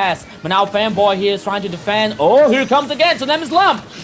Yeah, another engagement coming in with the Blazing Duet started out by Zablotch. Zablotch able to find a kill onto Blink while Lionel answers it back to Chimera. Black Dragon is out. It's got Che Kite in its sight. It's going to put some damage on there. Dodging in there is Che Kite, just narrowly able to get away, but it's going to allow Infinity the space they need to clear out all the towers except for the high grounds from DreamHack. Yeah, but now I have the impression here that maybe the synergy for DreamHack in this game is not it's not in the same page, because we were seeing like twice or 3 times here. Oh my goodness!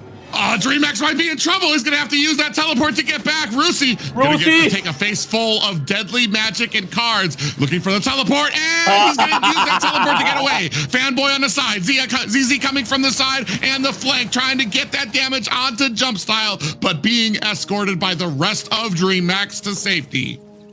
Yeah, Chaos once again here. What Jumpstyle was able to survive, but once again, here comes Tsunami Slam. Yeah, no, Tsunami Slam backed up, and Chimera able to find a kill onto Zablotch. We had the real world manipulation down. An Appraiser's Wrath slammed down onto 2 members. Blink goes down. Black Dragon onto the back lines, looking to take down Che Kite. Fanboy finding an answer to Chimera. 2 down for the side of DreamHack. And while I feel like DreamHack is trying to keep up pace, it's just Infinity coming out ahead in a lot of these engagements. Yeah, goal lead once again here, heading for Infinity, almost a 4k back in the days for Infinity. Now they're able to secure the Lord. Jumpstyle here is on the game. He's still alive, but it seems that DreamHack won't fight back for this Lord. Once again, the last team fight was 2 players for Infinity, 2 players down for DreamHack. I was about to say like some initiations for Blink was not in the same page with the rest of the teams, with the rest of the teammates from DreamHack, because it comes with to Tsunami Slam, but there wasn't the follow-up for the damage. There wasn't the follow-up for the combo, for the execution for DreamHack. There were like, I saw at least twice or 3 times this happening here for the DreamHack, and it wasn't working for that composition. So only in the last time here that we saw a Blink with the Tsunami Slam, the guaranteed 1 kill for DreamHack. But even though Infinity Esports responded back with 2 kills, but now the situation is, the fact is, the Lord is heading on the top side. No more high ground tower in that lane. Super minions, here comes the pressure, here comes the action, here comes the boom from Infinity.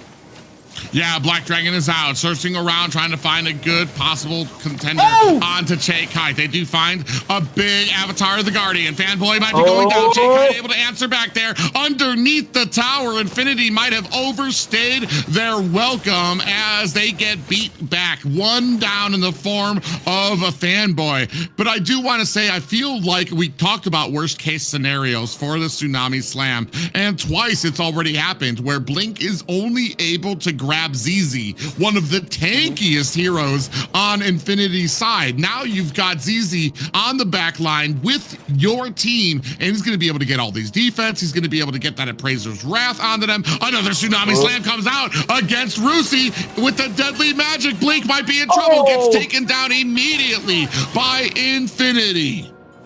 Yeah, DreamHack here lost a Blink. At least they took down the tower in the mid lane here. But I saw a Sky Pierce here on Chimera's hand and Eric. Now it was not the first item here. I think there was the 4th. Oh, Blaze didn't do it. Yeah, okay. I think that was mostly just to clear out a lot of those minions. Black Dragon is out. He's going to try to zone out the rest of a DreamHack here. King on the backside taking a lot of damage. We do have the real world manipulations down. Infinity able to take down the tower onto the backside. Ooh, they do find a kill. Well, they're not able to find a kill just yet, but they are disengaging. Jump style. Ooh, I wonder if Lionel's going to be trying to go onto the backside. Ooh, Cloud coming in. Blink decides against the engagement onto the team. Yeah, Lionel here's a heart. Oh, here comes once again. Yeah, that's got a Kacha, though. He's going to be able to use that Avatar of the Guardian to get himself away. Now that's just going to be a quick trip to the base for him to reset as the turtle counts down from 10 seconds. But once again here, you were talking about like the target from DreamHack, especially with the Tsunami Slam. It was in the Fredrin, and now we saw in Gato Chacha. So okay, there are tankies, there are the resistant ones. Maybe it's not the best idea, but now check it out where Jump Style is. He's trying to find a flank. He's trying to find a chance for DreamHack in the next Lord that could work well. Yeah, but his only target, right? Oh, you can see already he's going to be looking for a quick ride back to the base because he sees how close ZZ is. Oh, actually, now they're going to come in. Blake comes in with a little bit of a pound onto the earth. ZZ from the side, looking for an angle to possibly be able to get this Lord. I feel like Infinity's in a good position here. They can slow play the Lord. They want a fight out with DreamHack because they've been winning some of these later fights as well. If we come in with the Tsunami Slam, I think we've got a great front line that can withstand. Oh, speaking of which, the Lord catches 4 members with a pop-up, but that is going to be a Lord for Infinity. And the MVP goes for the Lord. Not gonna be a 4th player for Infinity. But now the fact is, once again, the 17 minutes on the last game, the 5th game here in the best of 5. Another Lord for Infinity game. Winter Crown for Claude. And now the Malefic Gun. A full build Marksman coming out from Infinity. The Herald has the same situation. Magic Crystal. Infinity Glaive here as the last item. Sky Pierce as well. Okay, I'm not sure about this Sky Pierce here, but maybe in the next possible team fights here that can stacks well. But now here comes again another initiation in the jungle. Yeah, Zablash takes a huge deadly magic. That's going to drop him down to about a third of health. Lord coming down through the mid. Chimera taking a lot of damage as Rusi only down to 10%. Still has that immortality proc. Jump style tries to come in. Is going to have to teleport himself out to safety. Lord now beginning his descent onto the core as the rest of Infinity trying to focus their target onto the bottom high ground tower. In comes a blazing duet, followed by the Winter Crown. Able to get away is Zablash. The full damage coming from that blazing duet sprayed on to DreamMax as well. Final slash comes in, only lands on to Fanboy.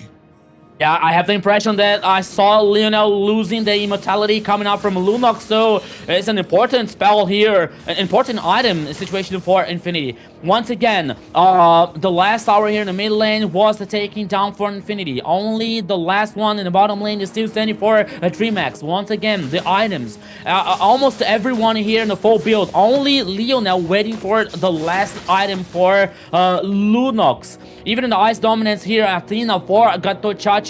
The last one probably comes for immortality for a Fanboy to buy more time. DreamMax now playing aggressive, heading for the jungle, but oh! Yeah, the problem here is when you look at the composition of DreamMax, 4 damage dealers that are magical for DreamMax, or 3 damage dealers are magical. Even Blink is magic. If you look at King's build, he's only got defensive items. There is no physical damage on their team, which has allowed Infinity to pick up the Radiant armor, allowed them to pick up the Athena's shield as well. So DreamMax have to DPS for about 20 minutes to be able to break through Infinity's defensive items that they have right now. And that just might be, like I said, this is the 5th round. This is where drafts start taking a few expenditures. They're not as confident with a lot of these picks, and some of the picks might not be the best in slot for what they are trying to accomplish. Oh, now jump style over Claude here. Almost he got the kill. Oh, the idea was very good here, Private, but it wasn't enough to take down the ADC. But once again, here we go. Yeah, Black Dragon is out onto the backside. I think they've locked on to Che Kite, looking for that kill on there. You see the Black Dragon looking for it. They're going to go ahead and clean out. Blink going to go ahead and use that flicker to get himself out of harm's way. We do have the Brilliance coming out from Lionel as well to dodge out that deadly magic. On the Lord, we have 3 members of DreamMax waiting. Going to go ahead and try to bait out this Lord. Nobody's able to check that bush from Blink. Still looking for the Tsunami Slam. Comes in immediately. Has that immortality procced onto them, and now taken down by Rusi. Meanwhile, we have the real world manipulation spraying down damage. Zablash gonna have that blazing duet on the backside. King able to find himself and escape. Minions on the core that Jump Style's going to have to answer. This possibly might be a free Lord for the side of Infinity. Are they gonna answer this? Is somebody gonna do it? Fighting, Jump Style is fighting for his life at the core, trying to take down those minions. Once again here, the minions trying to backdoor for Infinity, but now the Lord here, I think that's a little easier for DreamMax. Yeah, they're gonna try it, but ZZ's in a great position. They're not gonna be able to. Lord has been reset. Black Dragon is out now for the side of Infinity. I don't know if they've been able to find Kite just yet. Now coming in, Rusi gonna take a face full of that Zaman Force down to 10%. Lord, who's gonna get it? The Appraiser's Wrath with the Retribution hands the Lord over to ZZ. Now Infinity looking for their escape. ZZ very slow to get out. Are they gonna be able to protect them? Winter Crown is out as well as Chimera cleans up the job. They got the Lord, but they are down to 3 players on the side of Infinity. Infinity here got the Lord, but they lost 2 players. The Lord, I'm sorry, marching on the mid lane, but I don't think that Infinity is gonna take a good advantage. Oh, what does it do? Oh my goodness. Jump Style is the terror. It's terrifying everyone over Infinity here in the jungler with this Harley so far. But once again, the Lord guaranteed by Infinity comes for nothing, because with the last 2 players, they were not able to do anything. And once again, look look at where jump style is. He always trying to find someone in the jungle. He's always trying to find someone lost here to get a burst damage, to get a possibly potential pick off here for a DreamHack. So Infinity has to take care. Infinity has to be aware of that situation coming up for a Harley of jump style. Yeah, the only problem now is at the 23-minute mark, you're starting to lose the favorability with this Black Dragon. Well, not starting to. That should already have flipped.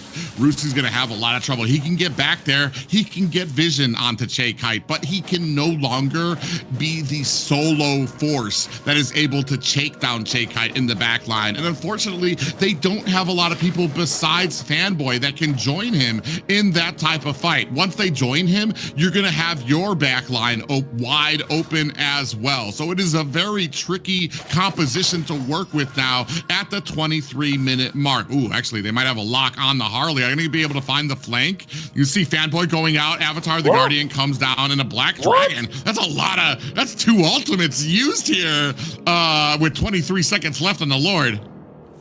Yeah, like 2 ultimates here now. There comes the opportunity for DreamHack. Oh! Yeah, Tsunami Slam comes out. Zaman Force has been laid down, and they make quick work of Azizi. If they were looking for an opportunity, this might be it. With 7 seconds left on the Lord, 4 members on the side of Infinity. You can see here Lionel trying to get the split push out there for her team. Infinity Sports, what did you do here? Using ultimates for nothing, and now you lost the jungler, you lost the retribution situation here. Lionel was able now to head back to fight back this Lord. He could find a flank, but now look at the King, look at King once again. Here it comes! Oh, Lionel comes in from the flank, able to pour on the damage. Rusi able to take down Jump Style. The rest of Infinity looking to take down Chimera. That's 2 down for the side of DreamHack. Are they going to be able to turn this around? Final Slash comes out. Rusi able to find Kite. Blink has to go back to the base. As you can see here, a big fight breaking out. King alone fighting against 3 members of Infinity. He's still going in. Fanboy has to use the Winter Crown. The base has minions pushing on it. Zablotch is fighting to try to get this push onto the base. Are they going to be able to find it? Here come the auto attacks. Fanboy joins in. King trying to hold on to their ankles. But ladies and gentlemen, this is the game. Infinity are your hard-fought Game 5 victors. This is what MCTAMER South is, a best of 5 here with the 5 games. And it goes for Infinity with the 3-2 here. Xena. What a match that was, right? High bloodshed. It was chaos. That is a way to end the Swiss stage, I would say. We went the full best of 5 there. We had what was it? Jump Style was getting the jump in the early game with 2 kills and securing that first turtle. But after that, Rusi was dominating the field and taking it in for his team. And that power struggle that they were having, whew, Infinity then claims it, right? So, wow. That's all I got to say about that. Especially that early game, it was the perfect early game that Infinity could have asked for. Because especially with Rusi getting a lot of the kills, that meant that the threat of Kite in the early to mid game was completely nullified. Every single time that Black Dragon went out, it said, I have one purpose. Where is Kite? I'm going to find Kite. And as soon as they were able to find it, able to latch onto there. Even if he wasn't able to get the kill, he would push Kite far enough to the back that she would not be part of any of these fights. Yeah, and that's one of the situation for static mages here. So Kite was in an Ivy here, was not able to. There's not so many ways to escape. So much mobility coming from an Ivy here. So it was very difficult for Kite here to do something. But even though Infinity, after the early game here with a so aggressive one, with so in favor to Infinity, it was able to hand that situation, you know, because we can say that the game was close. The game was close because we got Chimera's a dangerous situation here. We got Kite, even Jump Fire with Harley, you know, burst damage here, trying to burst a Cloud, for example, or even Lunox now that we saw like at least twice or 3 times, you know. But even though here the macro was so good for Infinity, the map was so good for Infinity. They had like the super minions. The most of the time is in the top lane and even in the mid lane here to always to war and concern DreamHack to force someone to go back in the base, as we saw that already almost minions once again doing the backdoor winning the game for Infinity once again. So even though the game was like 25 minutes long here, as we're seeing the 71 team participation for King, the 74 for Leonel here, 70 for Fanboy. Even though like the game was really like in favor for Infinity, even though because of Lionel, even though we see Lionel like sometimes not like being afraid of even a jump styles situation, or Zablocks here not like using the blazing duet so well with some situations, but they were enough here to guarantee the victory for Infinity so far after 25 minutes and 30 seconds in this last game. Yeah, Dream Max, we're having a hard time there. The Kalea did not do as well as they hoped that she would. She was not able to protect the team, and the fact that they drafted well, choosing that Yuzong against Shakai Yi, like Rico was saying, she stands still and very, just being able to get to her with that Yuzong was a big factor in this win. Alright, our MVP, this player didn't just show up, they took over the game at the end, or somehow they were able to dish that damage. It ended up being Lionel here with that Lunix, showing Shakai what it was all about with 6-3-11 KDA, 95.9k total damage, and 657 golds per minute. I want to say too, I was a little skeptical on Lionel just because I felt like defensively it provided a lot with the brilliance, but I feel like especially when you have a composition that includes Kalea, that includes Arlott, that's all you really needed. There was a lot of opportunities where you saw them go in, land a final slash, land a tsunami slam, but it was on the wrong person. It was on Lionel, who would immediately, and I'm talking about no hesitation, almost like they baited it out so that they could get caught, just so that they could use the brilliance to get out of harm's way. And that was just such a great job done by Lionel for that as well. And I feel like that was the biggest problem with the draft coming out from DreamHack. You have two initiating factors, two initiations that were supposed on getting to the front line and pulling that front line back. But the side of Infinity did such a good job of making sure that none of their squishies were those targets. And if it was a squishy target, it was somebody like Lionel who could get out of it. Or it was the Fredrin, or it was Gatakacha who would be getting caught. And those were some big punishing blows, because as soon as that came out, it actuated the team. As soon as they landed a tsunami slam, the team DreamHack said, all right, boys, we're all in. The real world manipulation came out. The Zaman Force came out. All of these ultimates laid to try to take down a tanky hero, or to try to take down a hero who could negate all of that damage, and then they would be able to turn those fights around. You're absolutely right here when it comes to MVP for Leonel. Even though I was wondering, like sometimes Leonel was like playing more in defense, for example, using the brilliance here just to survive or escape like from the burst coming from the Harley's ultimate, for example, or with the Harriet one. He was solid. He was like a good, and he was playing comfortable for this Infinity's composition with Lunox that we already know, that we all know, like this potential for late game, this a true damage that can melt down anyone in front of him also. So maybe it was not like, maybe it was not the same performance as a Chaikai using the Lunox here, but he was a very good and very solid to guarantee this victory for Infinity in this best of 5. It's so chaotic, so wild here with a 5 game. So 3-2 for Infinity. I do have to say, I think we kind of did the caster's curse. La Sorry there, but Yeah, they ended up doing an amazing job there on the map. They fought with all their might on that last one, and it paid off.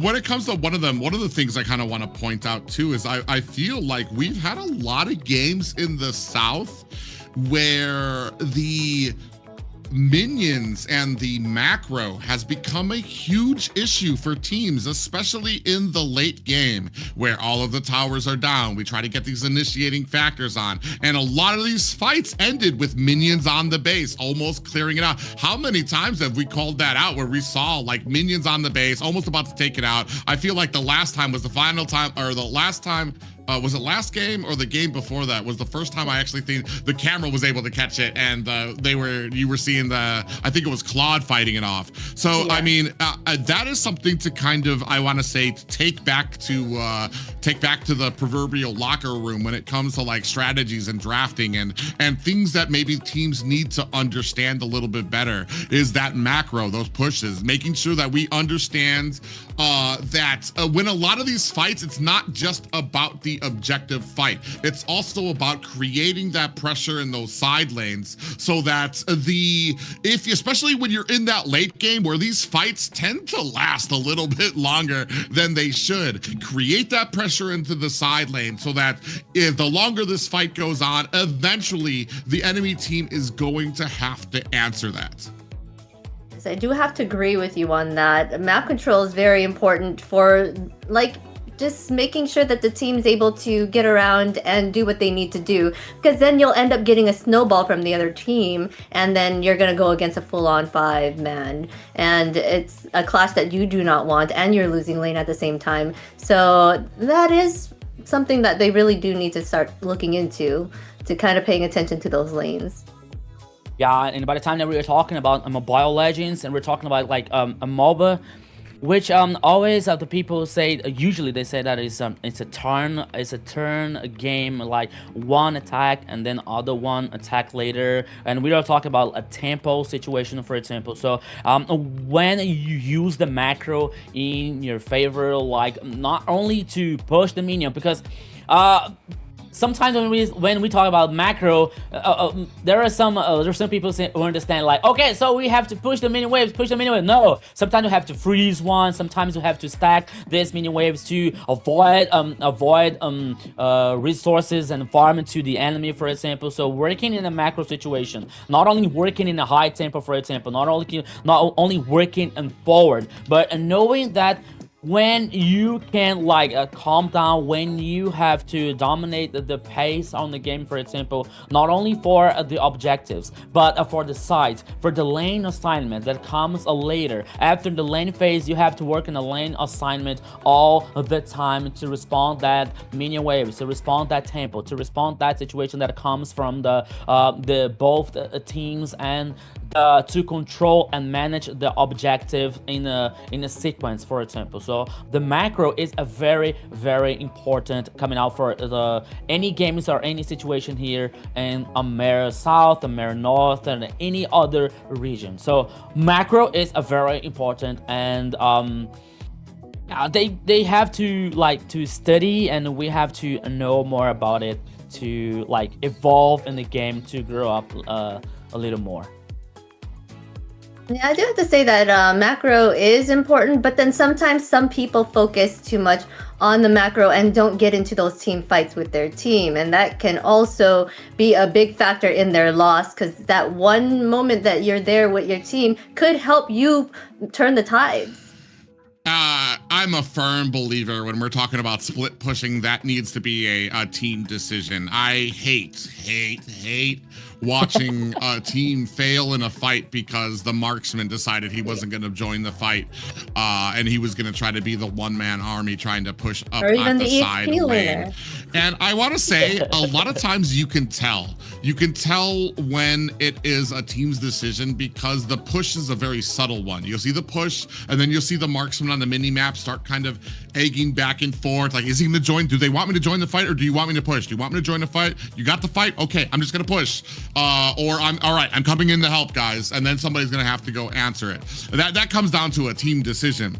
One thing I want to say though is, I I feel like Infinity has had a huge growth here from the first week that we have seen them here. Yes, there are some things that need to be cleaned up. A few of those roam picks maybe not the best in slot that we can be using. We don't need to go outside of the meta just to say that we went outside of the meta or just to make that claim. So hopefully we're at a point where we have cleaned up some of those picks. Okay. I was seeing the, I'm back, guys. The Matrix did not claim me, but yeah, I was gonna say, hopefully we're at a point where we have cleaned up some of those picks for them, and we don't really have to worry about some of these roams that can come out. I feel like we've got a good handle on a lot of roams that we like. And that we use and that we were successful with and that our team was able to kind of collaborate with. Focus on those, focus on the meta. And I feel like Infinity could have a very successful run of these playoffs. Yeah, and it is very funny about like talking about macro situation, because we were talking about in the competitive scenario here. But I don't know if it happens to you guys, but when I'm playing a ranked game, for example, when I see some crazy guy like running off the enemy, like trying to get the kill or trying to get like, okay, I wanna take some kind of advantage, and when they say, oh, hey guys, please, play safe, play safe. No, kill.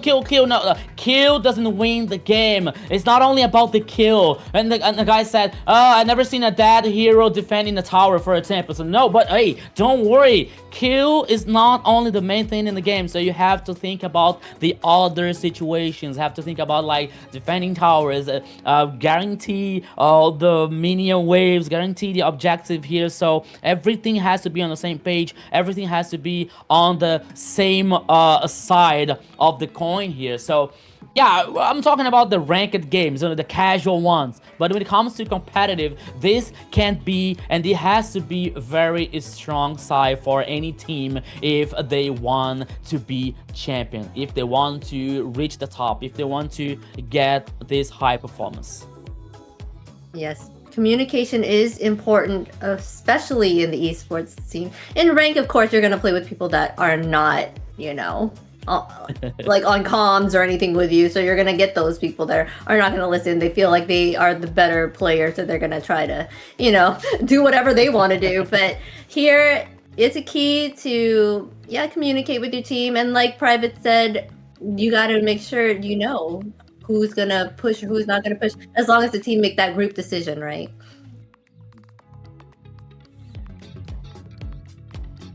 All right, and here we are. For the North group, we will have Stamina versus U2 Esports, and then we have Lionel versus Leviton, and this will be on Thursday of next week.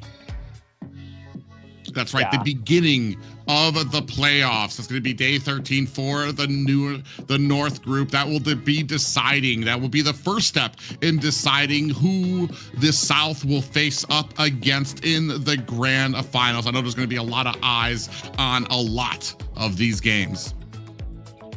Two insane games here coming out for MCTAMER North. The Stamina, which has an average performance so far. U2 that they need to prove themselves that they are able to win the AMER North here. On the other hand, we have Lion Esports here, which has surprisingly in a positive way for the performance.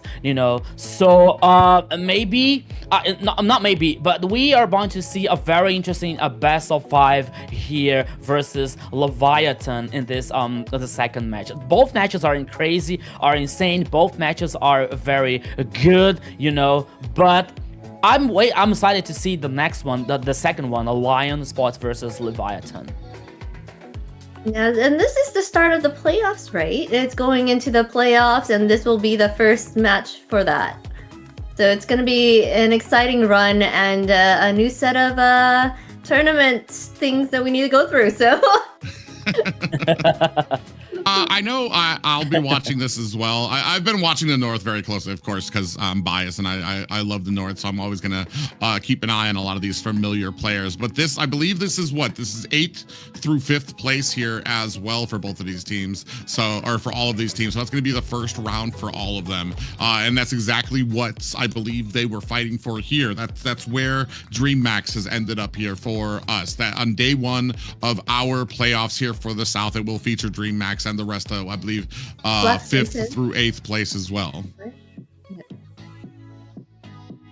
All right, and we do want to give a quick shout out again to our sponsors. We cannot thank them enough for sponsoring us, Runestone.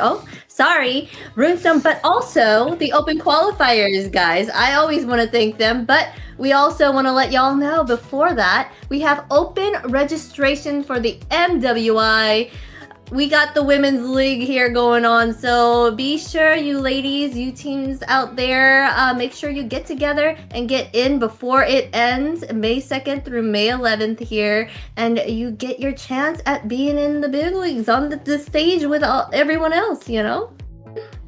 Yeah, when it comes to pursue your dreams, so here's the chance for you ladies. Now the open qualifiers here for the MWI are open registration. So you have the inspirations to it. You have Chai, for example. You have Ashley. You have another lady, another female players, which are very, very good in this scenario. So it all comes to you ladies. This is your time to shine. Yes, you have what it takes. And right now, I do want to thank, for real this time, our Runestone sponsor, runestone.gg. Light up your esports and get those data and analytics to get your game on the next level. Yeah, a big shout out to them for making this broadcast possible. But like you said, if you want a company that is taking gaming as seriously and as passionate as you do, look no further than runestone.gg. Runestone. And remember, guys, be sure to follow us on the social pages, MLBB Esports. We're everywhere that you can find us. I'll go backwards this time. TikTok, YouTube, Facebook, Instagram, X, Twitch, and Kick. We will have all of the standings on there, as well as who's won, who's lost, and tips and tricks, and even little highlights. So you want a little quick highlight from our casters here, it'll be on there as well. Yeah, everything here, everything you can find in our social network. So make sure you can follow us with the back notes, with some memes, with some content creators over there. So everything you can find in our social networks here, so you can find in MLBB Esports. So stay tuned. So keep following us, okay, and get to know more about what is happening on the MLBB ecosystem. Yeah, it does lay out a lot of the channels that you can follow when the games are going on, all of our partners, and you can even find out if you guys want to connect with us as well, the casters and the host. All the information that you may have missed, you can find there on our socials. Yes. I love the social channels, right? I always go in and look and see what everyone's doing. They even did one with Odette showing up, right? Like one of our casters here was able to cosplay as Odette, and it was pretty cool to see. Yeah, so now I think that it's time for us to say goodbye, Zina. Sadly. All right. Well, I just wanted to keep it a little longer because, you know, I love being here with you guys. But anyways, more matches and more moments and more excitement to come. So be sure to come in and check us again on Thursday with the north side of it all. We are MCT AMER South, and we're signing off for the day. See you later.